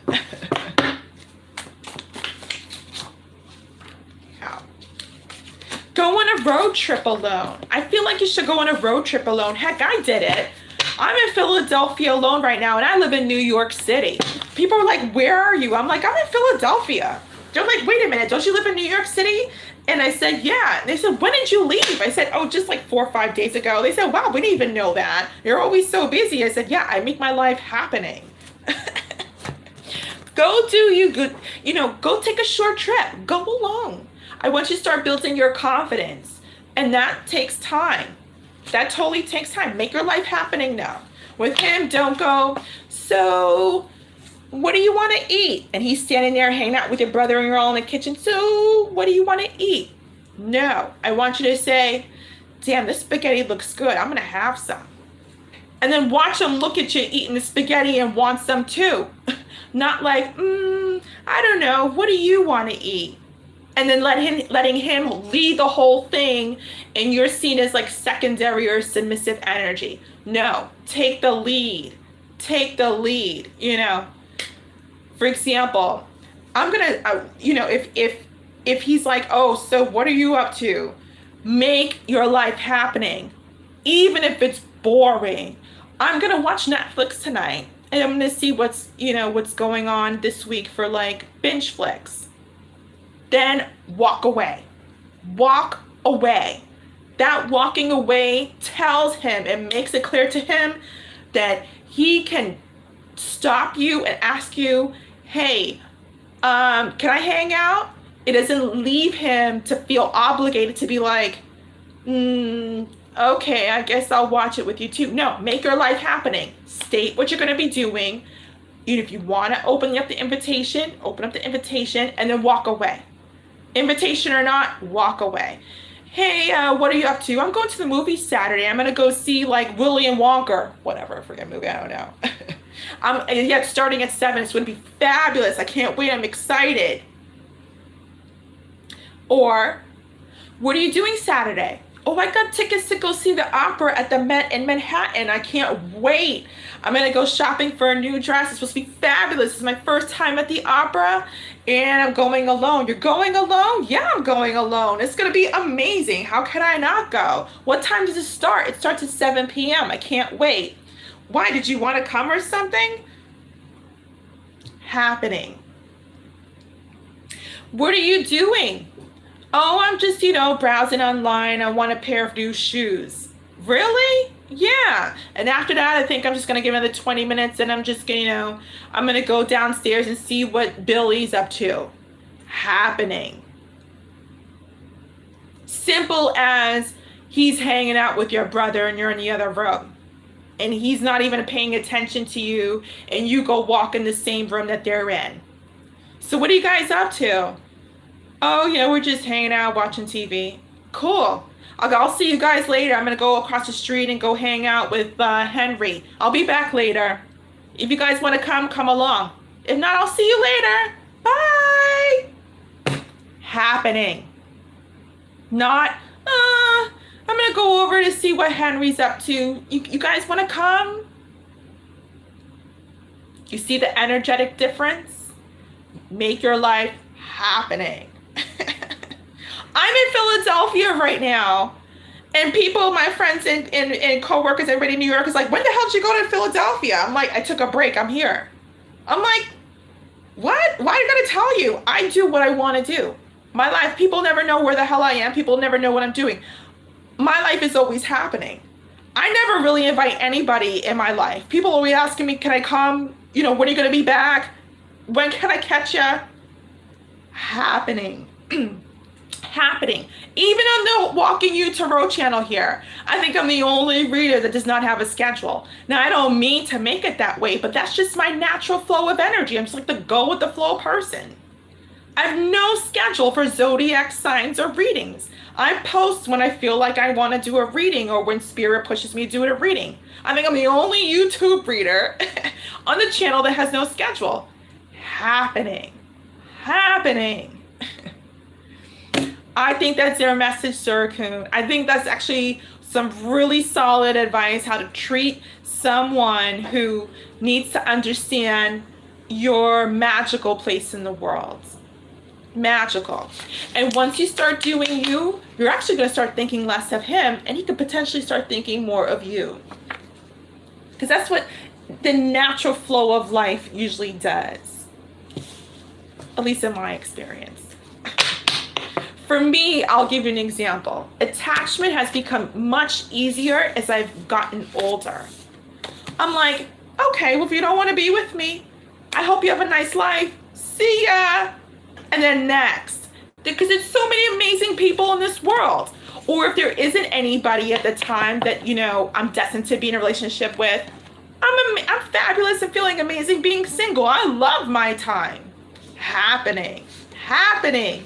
And if it happens, love, it happens. If it doesn't, oh wow, I'm not gonna die. I love my freedom. I love my life. And we have to not just use Circle, everybody. We've got to love our life with or without the other. Get it? I hope this gives you some clarity. Okay, I think it gives you a lot of advice there. Happening. Happening. Okay. Next up, who's next? It is Salute K. If you could just confirm the last name so I know it's you, because I don't see that name in the chat. Just for privacy reasons, I don't, expose any names that are different in the Cash App if they're different in the chat. I hope that makes sense. Okay, I thought that was you. I just, for privacy and confidence, I don't do that. So I just wanted you to confirm. Cool. Alrighty. Let me clear out the energy. An RV is an amazing example. I had an RV, actually. Let me tell you what. I had, well, it wasn't an RV, it was a van. I had a van. How did I get that van? I forgot. Oh yeah, I bought it for like $600 in Cali. But the thing freaking broke down on me like 3 days later. But it was an amazing 3 days. And I lived it and I loved it. And people were like, where are you? I'm like, I'm on the road. It was a beautiful, classic van. I hooked it up, but I ended up selling it. I made a really nice profit on it. And everybody wanted it. It was a beautiful, classic van. When that thing drove down the highway, it was like, boom, boom, boom, boom. You could hear it. Everybody was like, wow. That's a great example. Buy yourself a van, Sorakun.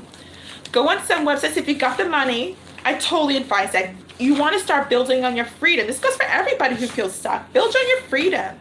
Be a go with the flow hippie. You'll love it. I'm a hippie. I love it. I love my freedom. But I have no fear and commitment either.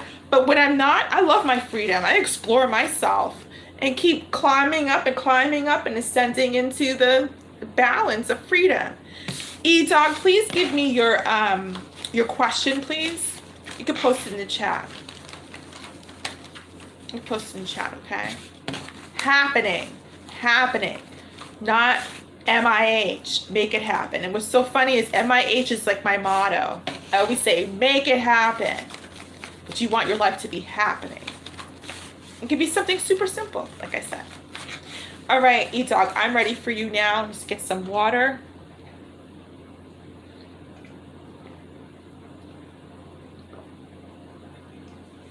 Oh, I was thirsty. Okay.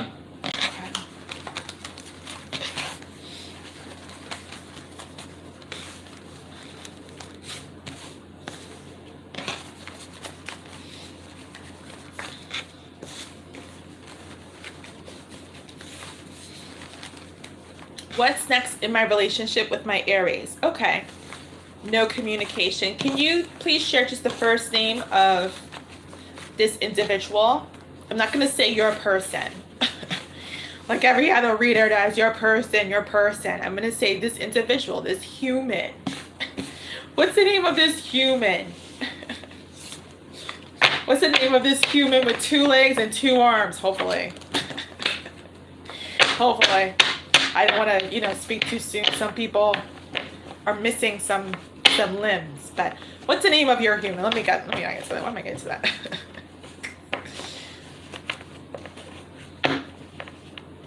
Hosea? Hosha? Okay. I have to ask, is that a female or is that a male's name? Is that a woman? Excuse me, or a man? Ooh, there's a blockage going on. The first shuffle, there's blockage going on. What's the block? Ace of Wands and the Knight of Pentacles. Yeah, they just said he's not speaking to you. Why is he not speaking to him? They said he's pissed at you. Why is he pissed at you? Oh, they're saying he's a he. Is it a man or a woman?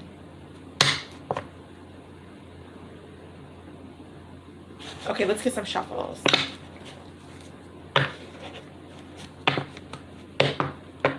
I feel like you have a lot of passion for your human. I was gonna say your person, for your human. Yeah, they're saying he. So I thought it was a guy. Okay.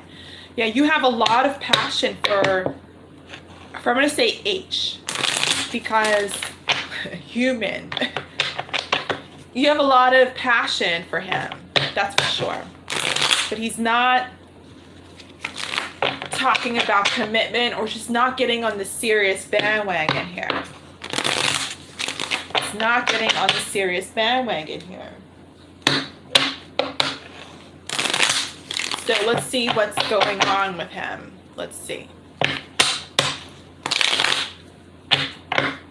Myth. 9 of Cups in the reverse and King of Swords.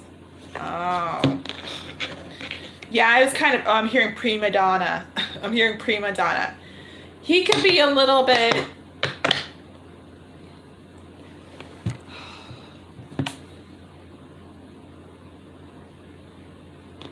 I feel like... I mean, this is his energy, this is his Aries energy here, but I'm feeling like he's a little bit like me. I feel like he's a little bit like me, like he's a little bit free-spirited, and somehow it's just not meshing with you. Your energy, I mean. He could be a little bit free-spirit, but like, I'm hearing star-crossed lovers, by the way, right now. But I'm feeling like this age, your age, I feel like,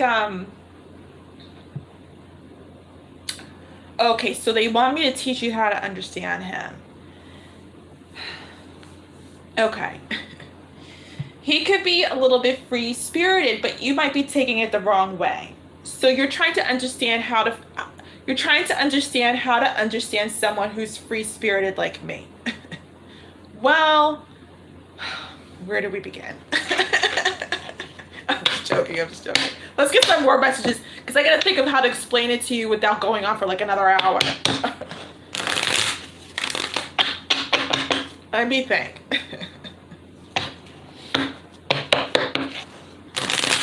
Well, you give him his space when he's not coming in.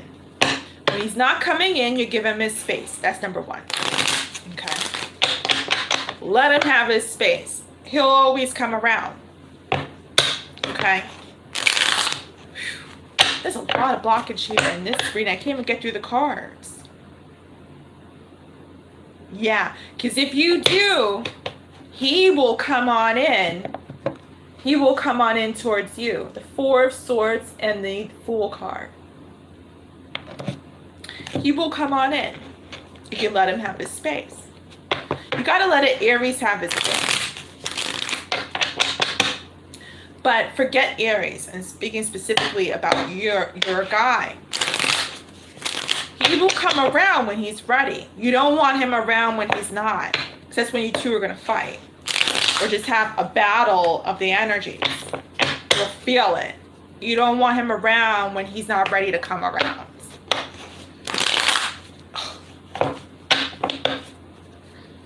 It's like trying to make a woman who's PMS and crampy like work 9 to 5 for a day, and all she can think about is laying in bed and like feeling better. Woman. Wow, I think I just answered that question. It's like,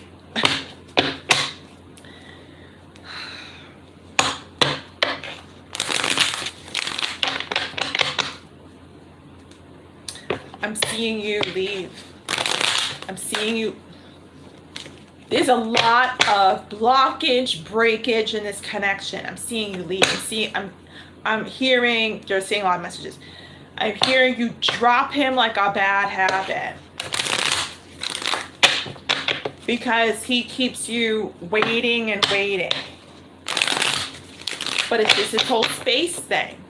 Let me tell you this. Like I told everybody probably knows about my first love by now, if you guys have been watching me. My first love was an Aries. He taught me how to be free.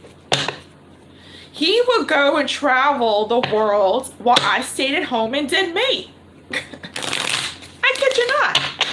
He would go to Mardi Gras. He would go to New Hampshire. He would go to Cali. You know, he would go everywhere. I'd be like, see you when you get back. And whenever he came back, our love was 10 times stronger, and so was the passion.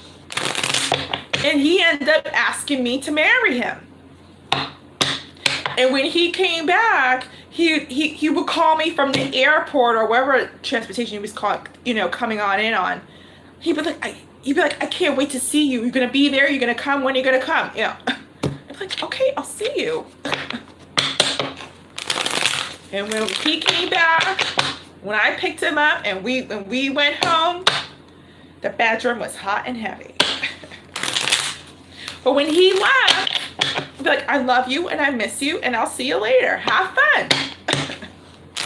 He would go away for the weekend and go hang out with his buddies and stay at his parents' house. He would go to like New Orleans and call me and be like, this sucks. I freaking miss you, babe. I want to come home. Or he'd go to Cali and be, and come back, I did me. And he really taught me how to do me.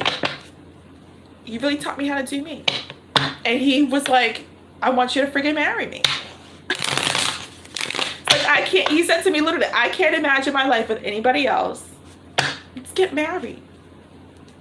That's what he said to me. I'll never forget. And when he said it, I almost crashed the car driving. You know. And this is the same guy, this is the same dude who told me the first day we met, hey, I'm not looking for a girlfriend. And I approached him just to like to chit chat and talk. And he said to me, you know what, I'm not looking, I'm just to be, you know, just to be real, I'm not looking for a girlfriend. And I said, okay. And we just kept talking. And he asked me out on a date. And we went on a date, like the first, I think that night. Yeah, that night we went on a date. And you know what happened?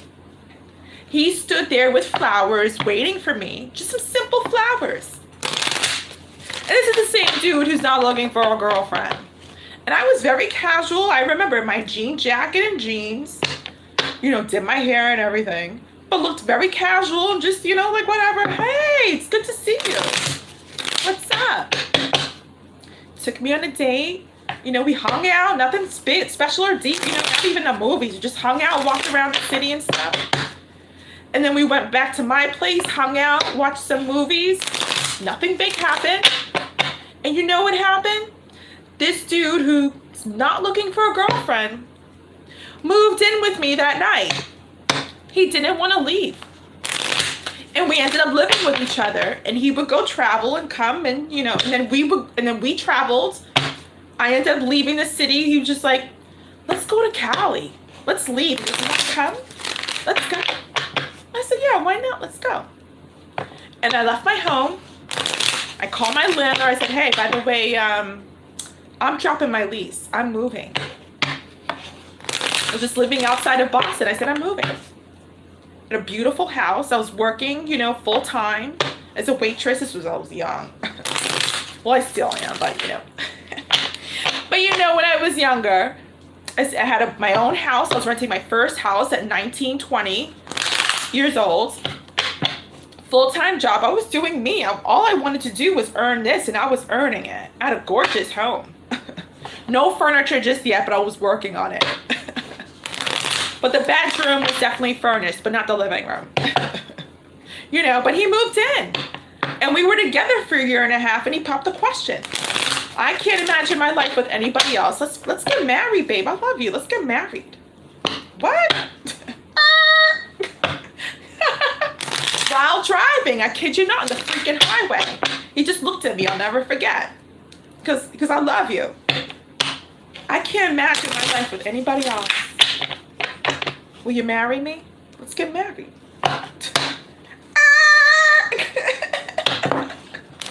You know?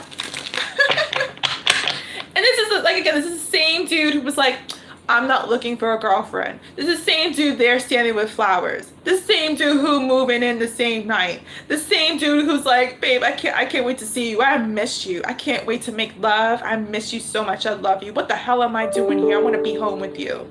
Coming home from New Orleans, Mardi Gras. Coming home from Cali. Coming home from where the hell he went. He always wanted to be around me and be with me.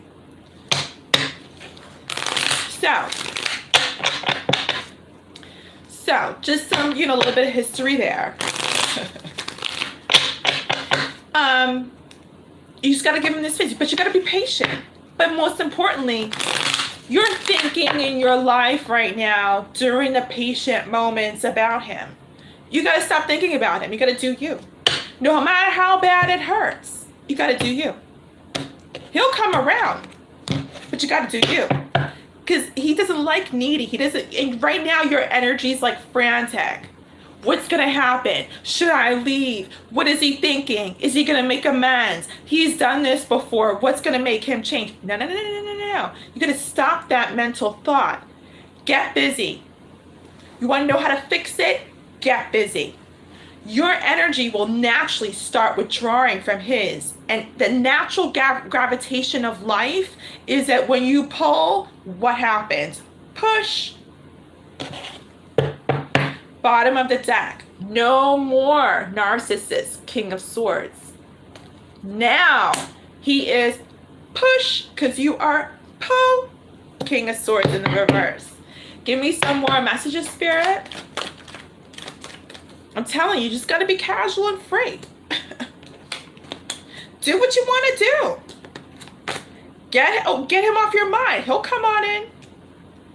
Spirit, any more messages? Shoot, I do what I want to do. Do what you want to do. And don't tell anybody what you're doing. Just do what you want to do.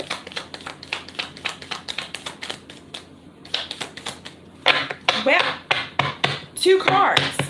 One from the bottom of the deck, and the second one from the bottom of the deck, the bottom line, 2 of Pentacles. Look at this, my dear. As soon as you pull away, he comes on in, and he's like flabbergasted, not knowing what to do. 2 of Pentacles.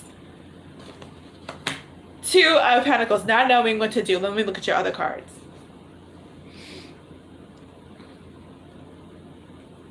They're telling you not to work on this. In other words, not to put any more effort on this. 4 of Swords in the reverse. Just after the High Priestess. Your intuition, though, is telling you, you know what? I need to be done. I don't want to, I don't want to. You're telling yourself, I don't want to do this anymore.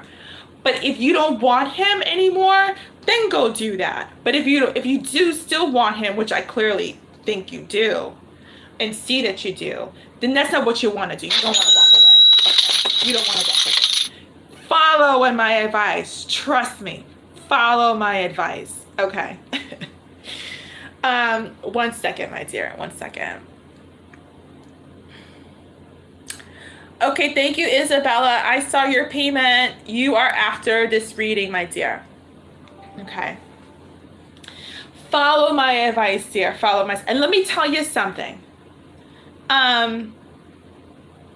Do you know 10 years later, I broke up with him. I had to break up with him. That's another story. But I broke up with him later on. And we were young. 10, 15 years later, guess who hunts me down? Mr. I'm not looking for a girlfriend. Guess who just like hunts me down out of the blue? Now, I'm not trying to do any... No, not at all. I loved him very much, and I always will love him. But same dude who's like, look, I'm not looking for a girlfriend, but wants me to be his wife, and hunts me down 10 to 15 years later, however long it was.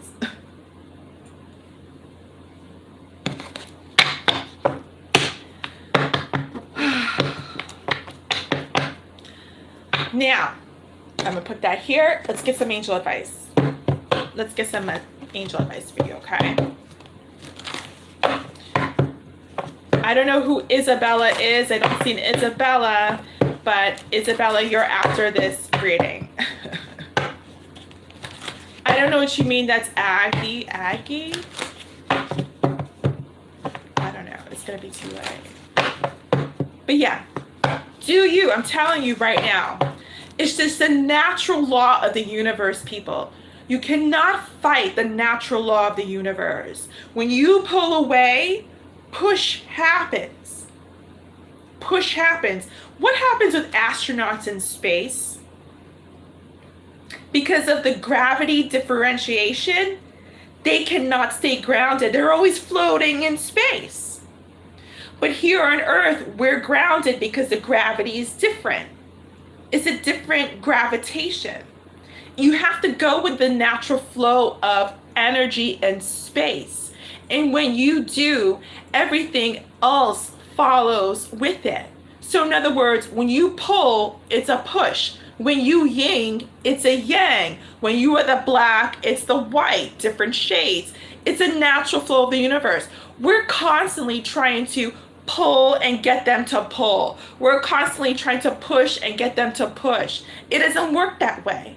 When you work with the natural flow, which is I'm trying to say, my energy, I'm very natural flow. I was just telling the last person their last reading, I'm probably the only YouTube reader on YouTube that has no schedule. I'm just like, my flow is so natural flow energy. I'm just like a go with the flow gal. I have no, schedule. I do my readings whenever the hell I feel like it. And when I feel like spirit wants me to do the readings, then I'm like, hey, I'm about to do a reading. People are like, where's your schedule? I'm like, I have none. Go with the natural flow. Spirit, any more messages or advice? Oh, it's aggravating. Aggie. I'm like, what? I thought it was the person's name. Hold on. Ace of Cups wanted to fly all the way over there. Yeah. I know it's aggravating, but if you want to win, don't you got to stay in the game? If you want to win, don't you got to stay in the game? Any more advice or messages, Spirit?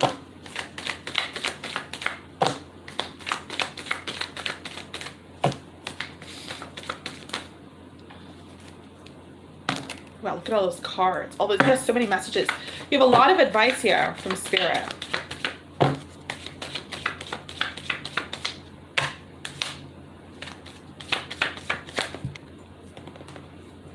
Now, by all means, love is no game. Never played it to win, never played it for any other reason. I don't play games in love. I'm not saying that.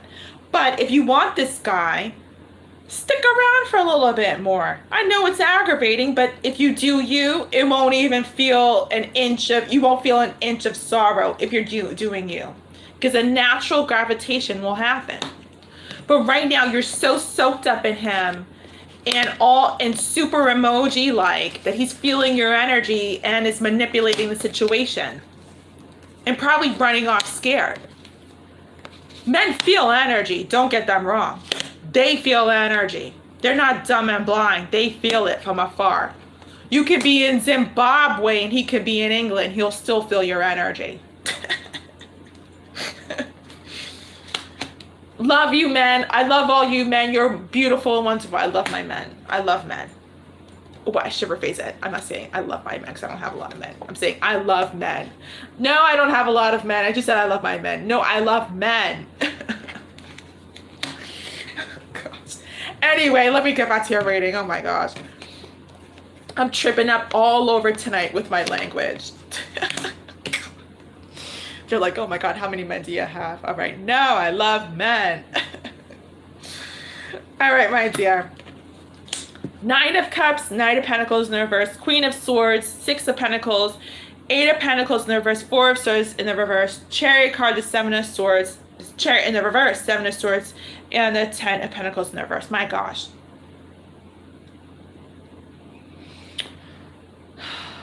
Oh boy, oh boy, oh boy.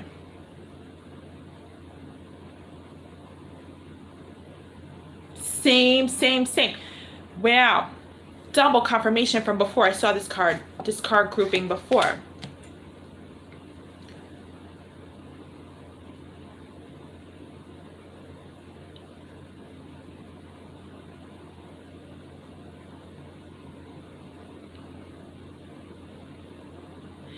It's interesting.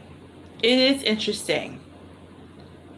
Because I want to do a turnaround and say, I do think it is best to move on.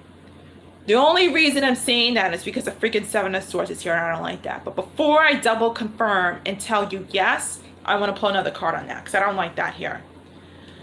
I'm seeing though, I want to make sure it's your energy and not his. Because if it's your energy, yay! Because then this is just your assumption versus his actuality. But I think it's his energy because the Ten of Pentacles. I feel like it might be his energy because the Ten of Pentacles is here. But I'm going to see. I want to see.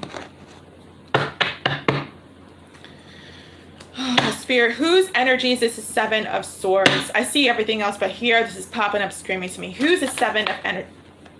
Hold on. Wow. This is really interesting. I was saying I feel like this is his energy, but from what's going on over here, this might be your assumption. Don't, hold on. Don't close the curtain just yet. Spirit, please confirm the Seven of Swords. Please clarify the Seven of Swords. Whose energy is this?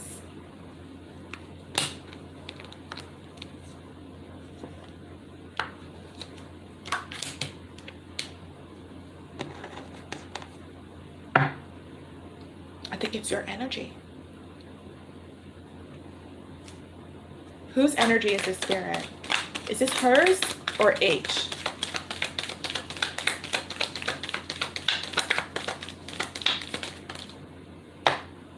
Wow, this card keeps coming out. Wait, whose energy? I've got to double confirm because now this is... Somebody here has a lack of, somebody here is not fulfilled. Somebody here is not fulfilled, that's for sure. Spirit, whose energy is this? There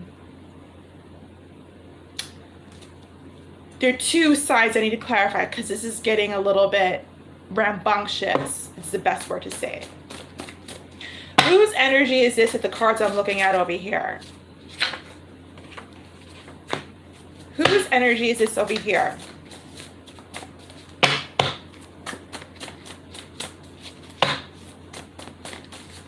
You've already been spinning the wheels on moving on, I'm saying.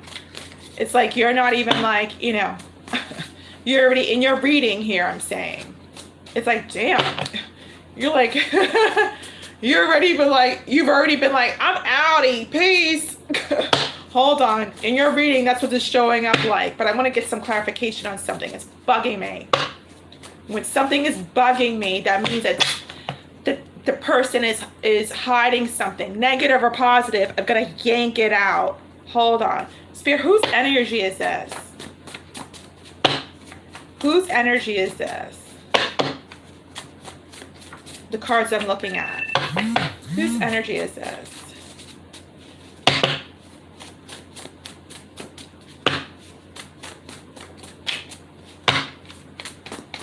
Two more shuffles.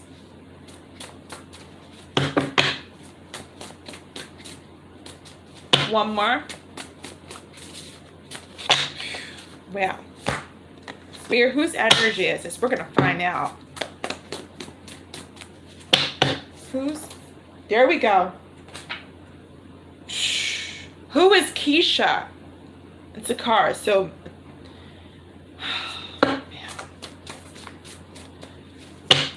it just keeps showing up about a third party. It keeps showing up about a third party. Hold on. Spirit, whose energy is this?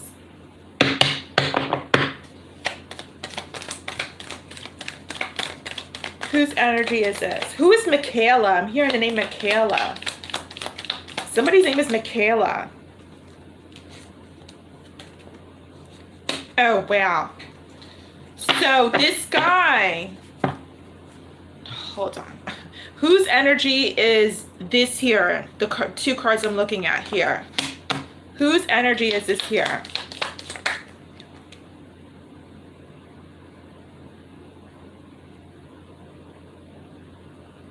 He hasn't pulled out yet from you, though. He hasn't pulled out from you. There we go. Whose energy is this?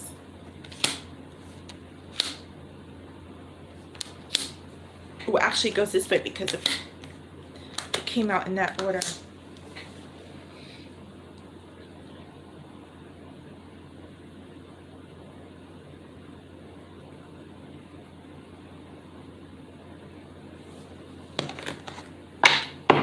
Spirit, tell me more about this card here I'm looking at. Tell me more about this. This is crazy. Tell me about this card here.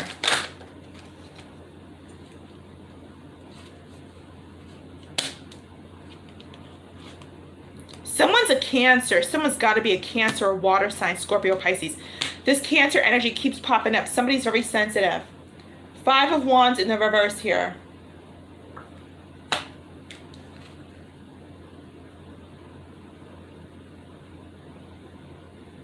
So this is your energy here. This is his energy here, connected to yours down here. Tell me more, excuse me, about this card. I was about to say Scorpio. Who's a Scorpio? I was about to say Scorpio. I want to say Spirit. Who's a Scorpio? Tell me more.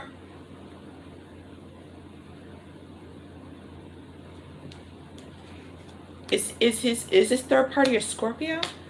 Tell me more about this card, Spirit. I'm about to say, tell me more, Scorpio.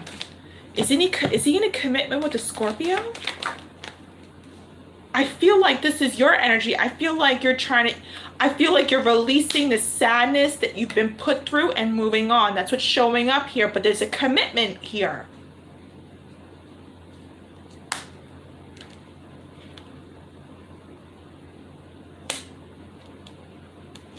Yeah, no, this is Scorpio here. This third party might be a Scorpio or have Scorpio in their chart. Wow, I'm just realizing what the hell is in front of me. Commitment. I was just asking Spirit, I'm like, there was a last piece of the puzzle. I'm just like clarifying. I'm like yanking the energy. I'm like, Spirit, whose energy is this? And I said, whose energy is this? Scorpio. And I'm trying to say, whose energy is this? Spirit? And they have me say Scorpio. And then I said, oh, this might be the third party, or the third party might be Scorpio, or they got Scorpio energy in their chart. And I said, Spirit, clarify this card I'm looking at right here, the Hierophant, the commitment card. And they come out with the commitment card, clarifying the commitment card, and the Ace of Swords, confusion, lack of clarity. I gotta know. Spirit, who is this commitment about? Who is this commitment about? I gotta know. This is bugging me. And when something bugs me, that means something is being hidden. And we're gonna yank it out. I've gotta know. Thank you for your patience. Guys, who is this commitment with? I gotta know. It's bugging me. Who is this commitment with? The cards I'm looking at, Spirit, please clarify or tell me more. Tell me more. 2 more shuffles. I feel like he's lied about it. The 7 of Swords showed up twice. I feel like he's keeping it hidden. That's why he's not coming forward. Now that's totally different from my guy. He's being, and look at 5 of Wands is here twice. Conflict with too many people, maybe. But I feel like it could be, I feel like it's his internal conflict about this all, because he knows what he's doing. My absence makes you more and more addicted to cigarettes. Yeah, I don't think it's a cigarette thing. I just think, hold on. This is crazy. This is freaking nuts. Let me tell you this. Alex is the one. Let me tell you this. Let me tell you this. Let me tell you this. I've had an experience or two, right? What did I say to you? I said, hold on, don't exit yet. Don't just close the curtains yet. My dudes, the guy I told you about, my first love, the one that asked me, his name is Alex. Alex is the one. Now, I'm not trying to say Alex is the one, but I'm saying it's a representation of the first, my first love, because his name was Alex. My first love's name was Alex. And it's a representation of you sticking in there. Don't close the curtains on this. I don't know, just something is telling me don't close the curtains on this too. Yeah, don't depart just yet. I want to get some more messages though about this whole commitment thing. He could be the one. And the funny thing is that the 5 of Wands is here in the reverse. He's not a karmic. I never use that word, but I don't know how else to describe it. Actually, I hate that word. I never use the K word in my readings, but I don't know how else to describe it to you, but I just want to tell you quickly so I can get on with this reading. He is not a karmic.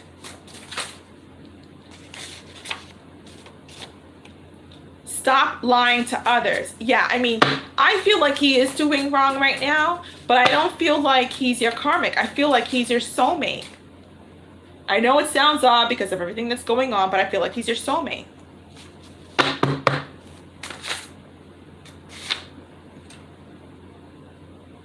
Crap. Cancer. What did I say?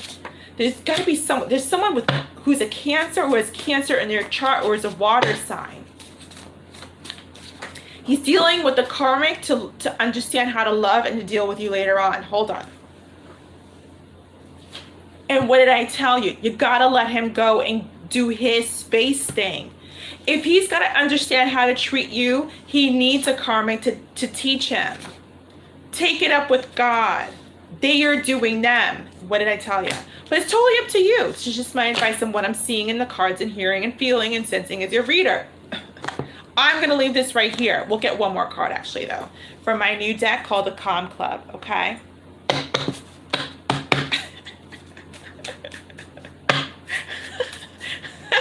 That was funny. What's God's number then? You know what God's number is? Don't call me right now. I'm sleeping. That's what God's number is. If God had a phone number, he would retire to Hawaii and never share it. Because all of you would be calling him.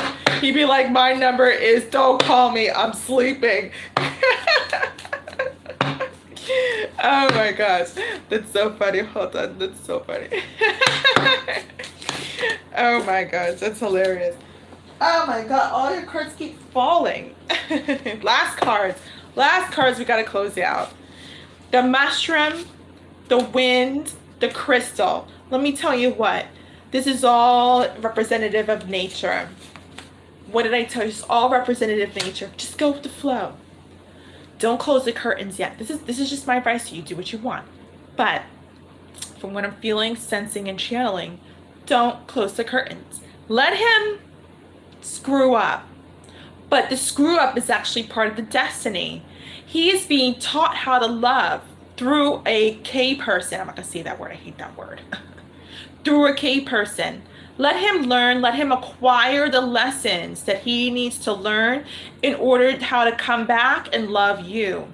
I don't feel like he's the K. I feel like he's your soulmate. I really do.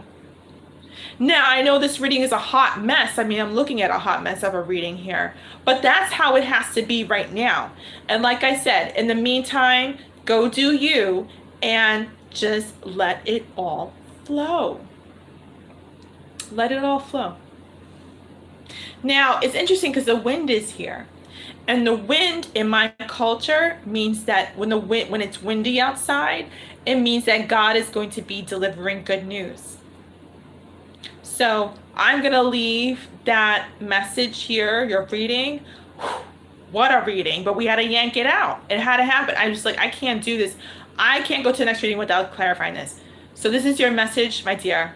This is your message. Go to that, just what I said. This is the same dude who was like, I'm not looking for a girlfriend. I'm not looking for a girlfriend. Okay. 10, 15 years later, hunting me down. Hunting me down. I want to see you. Where are you?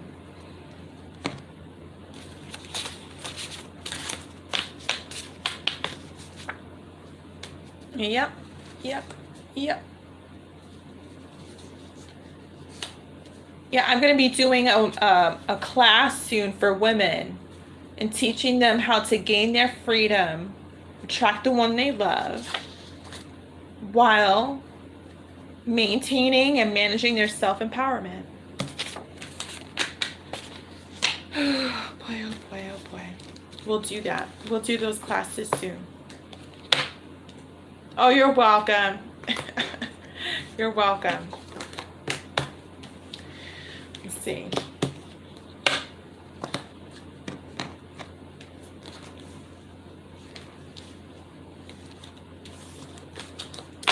Okay. So, next up, let me check my life here, my battery life. Oh my gosh, 10%. Isabella, you are next, my dear. When you are ready, just let me know when you're in the room. I don't know who Isabella is. Let me see, actually. It's, oh, darn it, I cleared it out. When you're here, Isabella, just make yourself known, okay?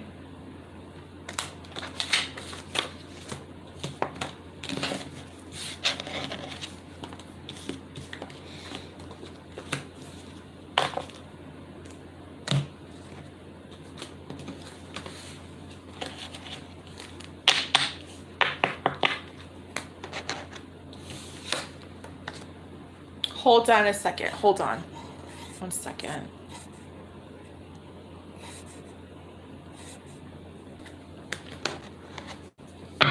Okay, Ruka, can you just confirm the initial of the last name on the Cash App? I do that for everybody. If they have a different name on the YouTube than they do on the Cash App, just for security and privacy, okay? Just confirm the last. Thank you. Because I don't want like another Isabella coming around and be like, wait a minute, that's not Isabella, I'm Isabella. I'm like, So I just wanted to make sure. Okay, let's do your reading. Thank you for your patience. Your patience. I just wanted some space and ended up finding a place where my head space was able to be cleared. And I was able to see clear again. Where do I go now? This is Mark Ruka's boyfriend. What? Wait a minute. Okay, so you're both here. You're a couple and you're both here. Oh, this is Mark, Ruka's boyfriend. Ruka's boyfriend. Okay. Mark, okay, so you're both watching and Mark is asking, I'm getting. Now, I just got to ask. Ruka, you are female, right? If I don't know the name, I've got to ask. Just, you know.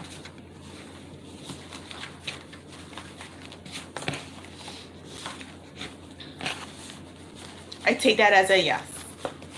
Okay, thank you.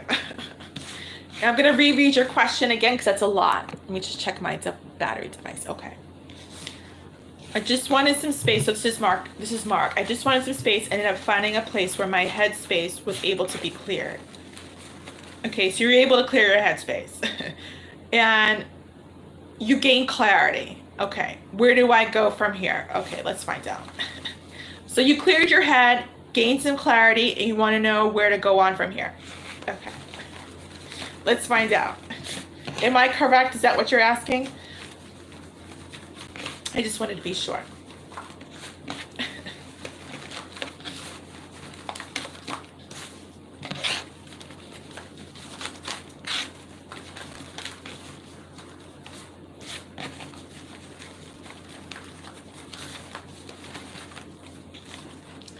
Why am I getting, I just heard somebody say, who is monitoring you?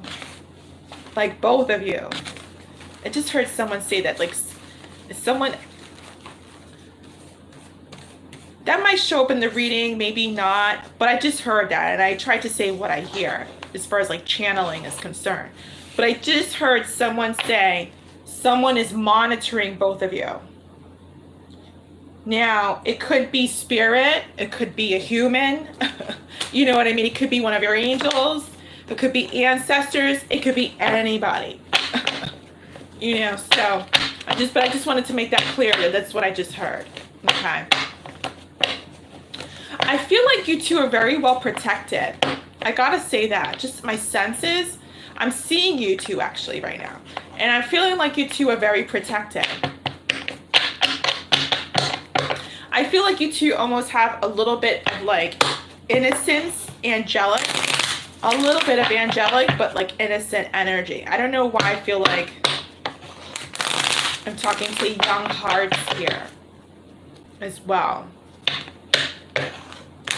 Spirit, what are Mark's next steps? What are Mark's next steps, Spirit, after this clearance? So you've had some clarity. So this means Spirit has been working on you. Nothing better than having clarity. And that sure doesn't come from, you know, any dark energies or devil energies. That totally comes from God. So Spirit has totally been on you, moving you towards your path, your direction, which is always a plus. Okay? That's where you want to be. Now, what are his steps for you? What is his plan for you? Where do you go from here? It's a good question. Let's find out. 3 more shuffles. So it's Spirit who could be monitoring you. Maybe that'll pop up in your reading. We'll see. some blockages though, I've got to say. Hi, Irene. Information is under the video. Yeah, there's some blockages in the video description if you want to know how to pay for your reading, okay? 9 of Wands and the 8 of Wands. I'm hearing, so you're open to receiving and rekindling this. I'm hearing you're open to receive, you're opening to receiving and rekindling this. So I don't know if you guys had a breakup, or I really want to say a separation, and you're like, and this is what the clarity is about. Now there's some clearance. I don't feel any blockage energy. Let's see what's going on. 2 more shuffles. Look how smoothly now your cards flow. So that's what I feel like what was going on. Okay, let's get some messages. Let's see what Spirit wants to advise you. Yeah, you two want to be together. You two want to be together. You guys are actually cute. I see you guys. I see you guys.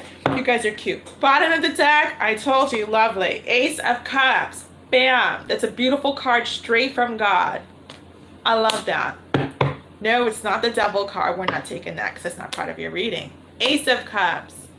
Very good. So what did I say? I said I feel like, you know, there's an energy or someone's been monitoring you, and we've got our answer right there. It is God, just like I said. It is God who's been monitoring you. I'm hearing the words job well done. So you've got some kudos from Spirit, that's for sure. I'm not trying to sound cheesy or anything here, but that's what I'm hearing and feeling. You really got like the thumbs up, like good job, well done. Again, I'm not trying to sound cheesy. That's just what I'm hearing and feeling.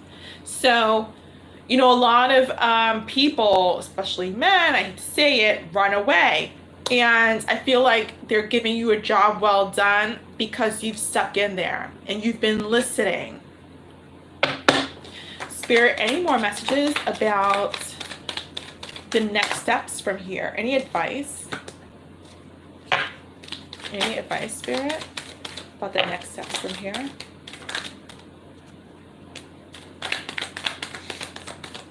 Any advice about the next steps from here, Spirit?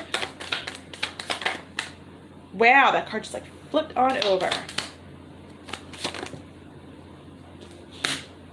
Bring it back there. Bottom of the deck is the 3 of Swords in the reverse. Let me fix this. I gotta plug in my device too. It's a 5, okay. Let me look at your cards, okay?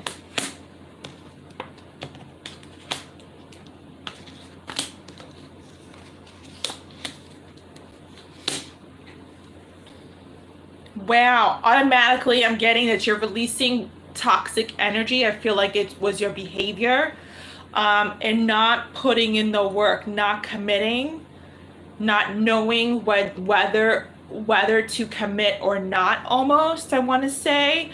Well, there's a lot of release here. There's a lot of, this is very good. This is a lot of getting unstuck energy here, I'm seeing. Before, you're just indecisive, like whether or not you wanted to put in the work. Before, you were just that, you weren't sure whether or not you wanted to do this. Yeah, it's like, you know, and then at one point you're just like, I don't think I want to do this. Like in your mind, I'm saying, like in your mental thoughts, you're just like, I don't think I want to do this. And then like you decided to detach from the Devil. That's what the clarity was about. Your detachment from like the dark energy. Toxic energy. It could have been toxic thoughts. It could have been fear. It could have been fear. Why am I hearing fear of being alone? I feel like somebody has a fear of being alone. But nevertheless, you've detached from this energy. Now, it's interesting because it's starting from your future, going back to your past. I feel like this is the present time, the present moment.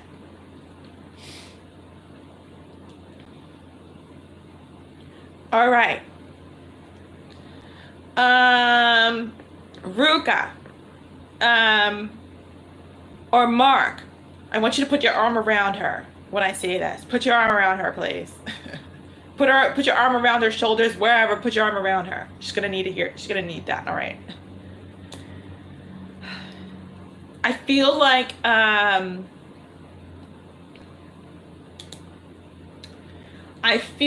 Mark. I feel like you felt like she wasn't the one.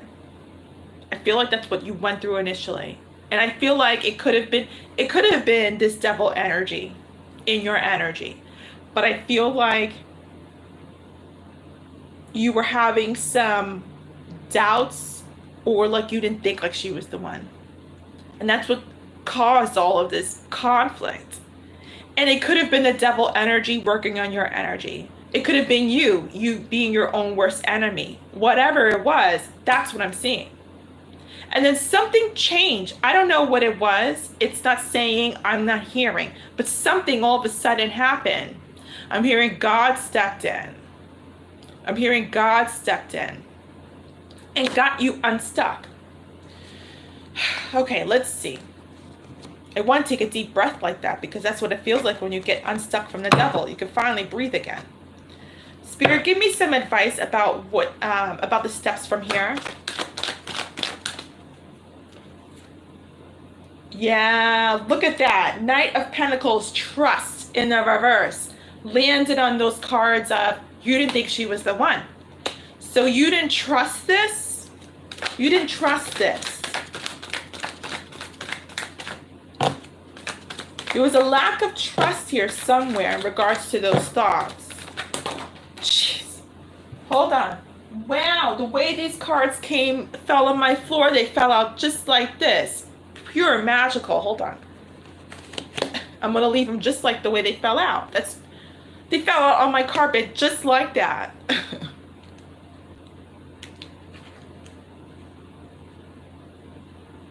I'm hearing you were like running around in circles. A song again, creep it up. You were running around in circles, probably in your mind.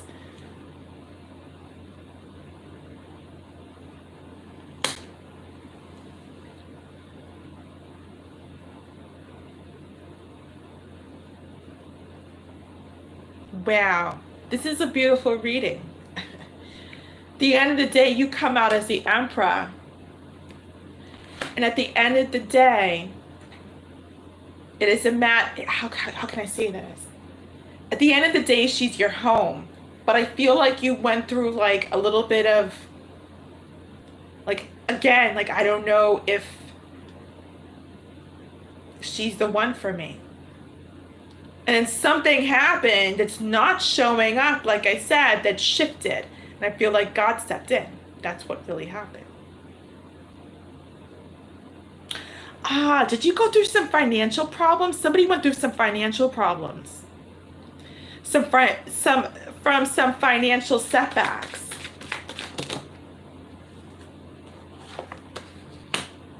Wow. Wow. Yeah, they did. Somebody did. I'm not taking all these cards. There's too many cards. I think it was like this. Yeah. Wait a minute. Yeah, it was like this. Somebody went through some financial setbacks. I think it was, yeah, it was like this. I think your humility got grounded a bit, and somehow that's when God's like snatched you and made you come towards this realization. Angel of Courage, a strange card. It totally like weakened you. Was there an ending or a separation?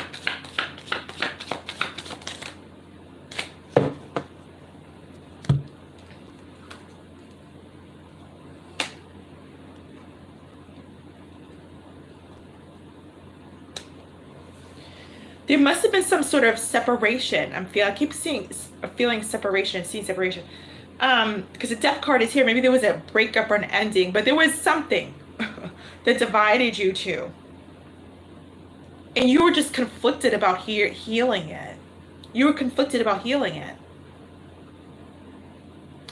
Let me get some channels messages. Yeah, I'm seeing that. Some channel messages, Spirit.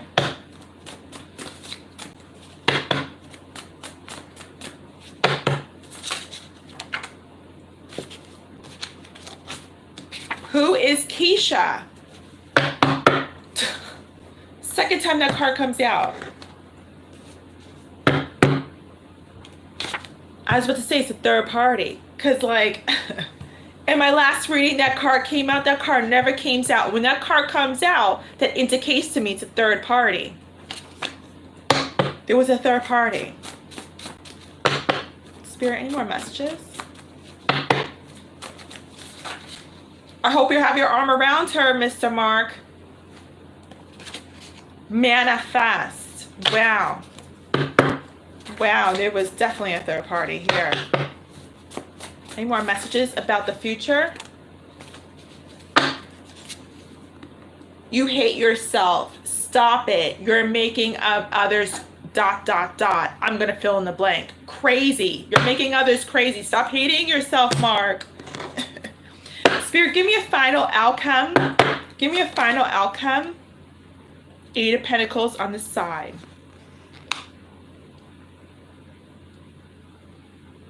Give me more final outcome, Spirit, for these two. Final outcome.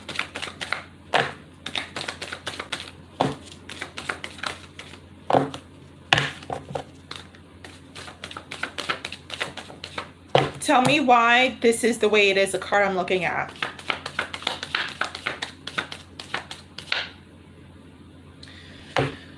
Ruckus, please put your arm around Mark, please. They're saying you're going to be unsure at some point in time whether or not to put in the work. I'm hearing, I hope you got your arm around him. I'm hearing that this devil energy is like the little boy in you. The little boy who runs away. I'm hearing when times get tough. They're saying it doesn't matter. They're saying hang in there.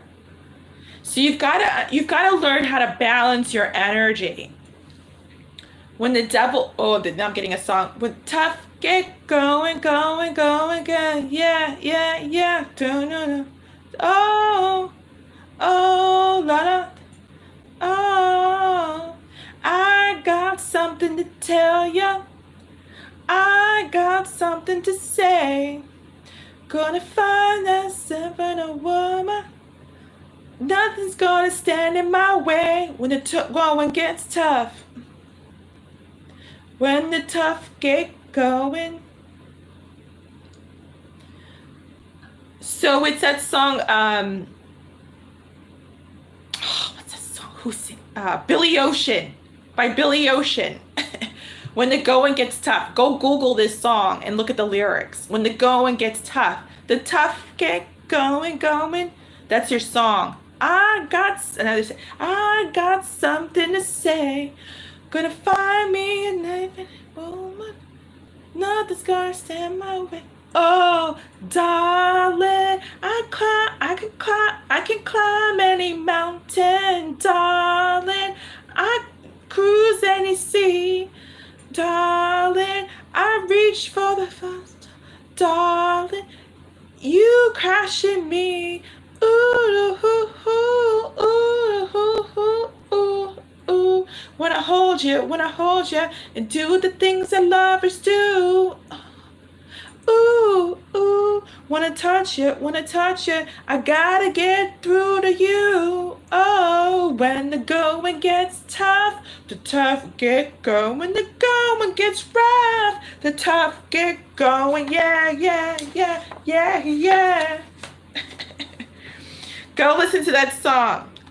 That's your final outcome. So listen, when the going gets tough, hang in there. Think about it. When you want to run away to a third party or just be like you're done, you can't do this, when you're chicken out, when stuff triggers you, that's what I'm hearing. When stuff triggers you, stop running away from her. Stop it. And go put on this song.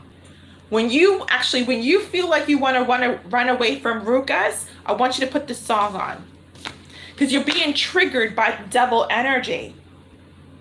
I need you to go put that song on. That's why they're channeling it. When the tough get going, going. Actually, it's a fun song. I like it. It's an 80s song. Billy Ocean. I want you to go listen to that song anytime fear starts creeping in. Anytime fear or Ruka, when you start seeing him, you know, the devil energy start creeping up, I want you to start playing that song. I'm not joking. I'm dead serious. I want you to start playing that song and start, you know, channeling out the devil energy. Like, in other words, opening the door and saying, go, go, go away, by playing that song. It literally will help out. I want you to go watch the music video. It's pretty fun, but I'm not kidding. I want you to start playing that song anytime you start panicking, you start feeling fear, if you start feeling like you can't do this, or you start running, you want to, you know, start running away, start playing that song. Now, if it's a legitimate reason, like Ruka, you know, she cheated on you, or it's just not working out, then that's a whole different scenario. But I'm talking about when things are going well, and for some reason you just want to hit the road, go play that song, please. This is your reading. This is your reading. I hope that gave you some clarity, my dears. Okay. I'm going to leave that there. Hi, Miss Garcia, Armandina. The information is below in the video description. This is your reading, okay?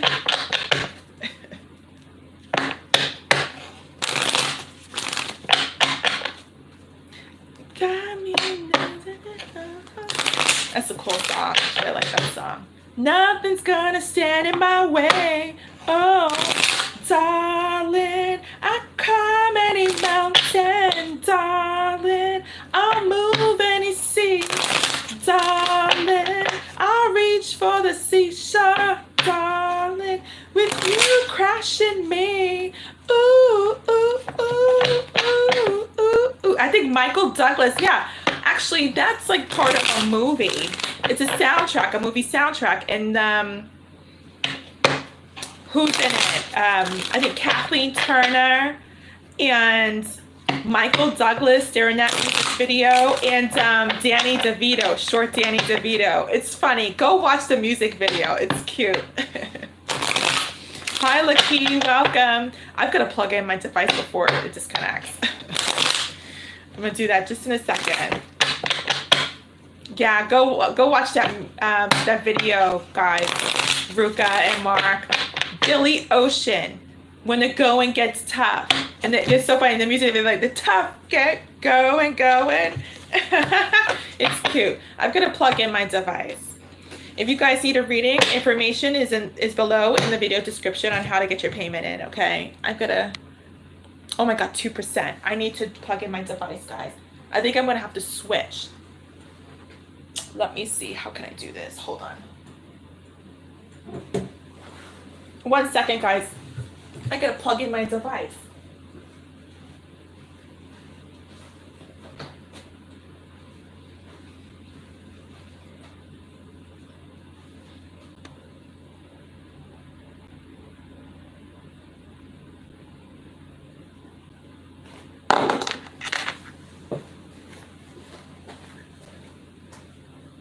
Oh, a card fell on the floor.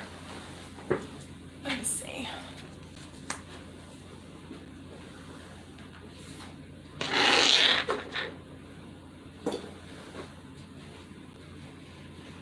We're going to be moving a little bit, guys. I'm going to have to move the other way. Oh.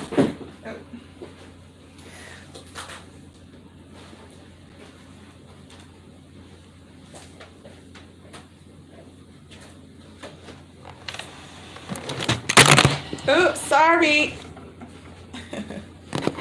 My bad. Hold on. I gotta move so I can get near the plug.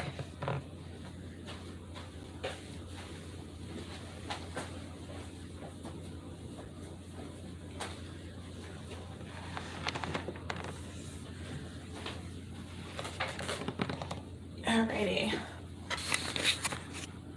1 second.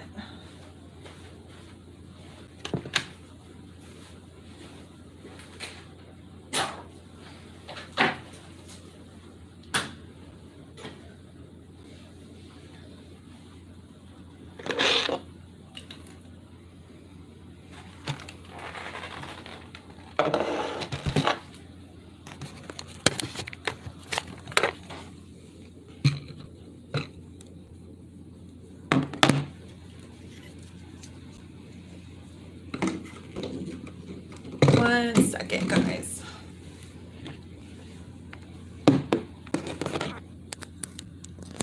There we go. Yay!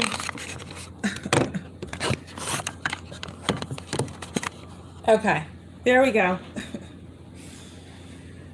I was like, oh my god, I got 2% left. So.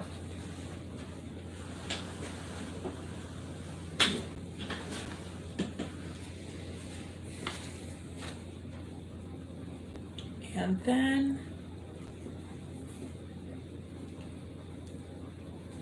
Okay, I am back. Oh my gosh. Just dropping everything too. I am back for dropping everything. All right. There we go. So,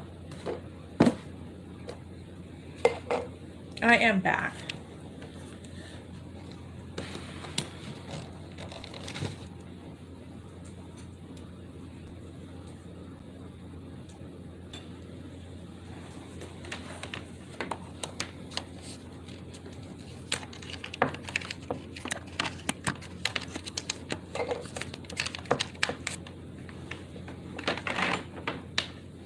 Okay, so I'm here just for a little bit longer before we end it tonight soon, just to let you guys know. Okay. Let's see.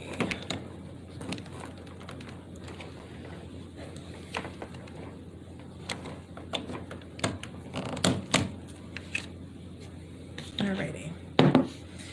I will be right back. I'm going to use the restroom and we'll continue.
Okay, hi there. I am back.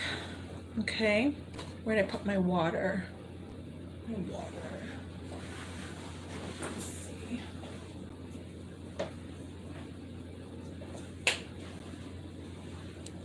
We'll drink some of this tonight. Because I am out of essential. Okay, guys. Oh my gosh. Sorry, how's your head? God, you guys must be so dizzy by now. Anyway.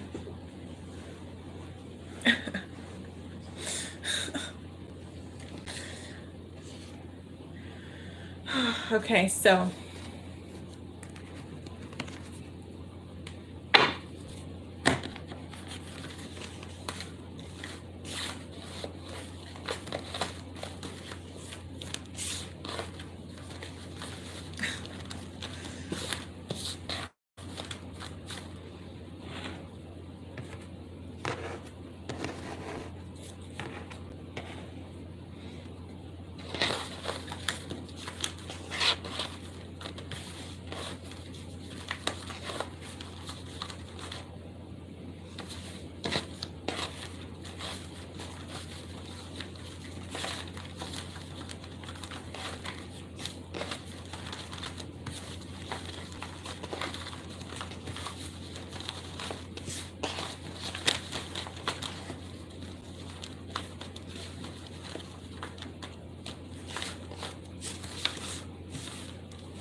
I miss my angel picture behind me.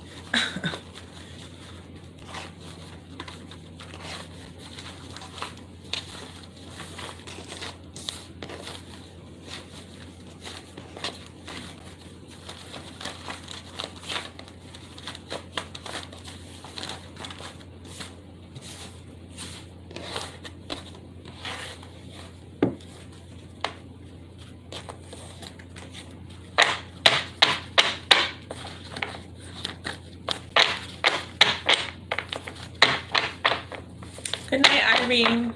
You too, my dear.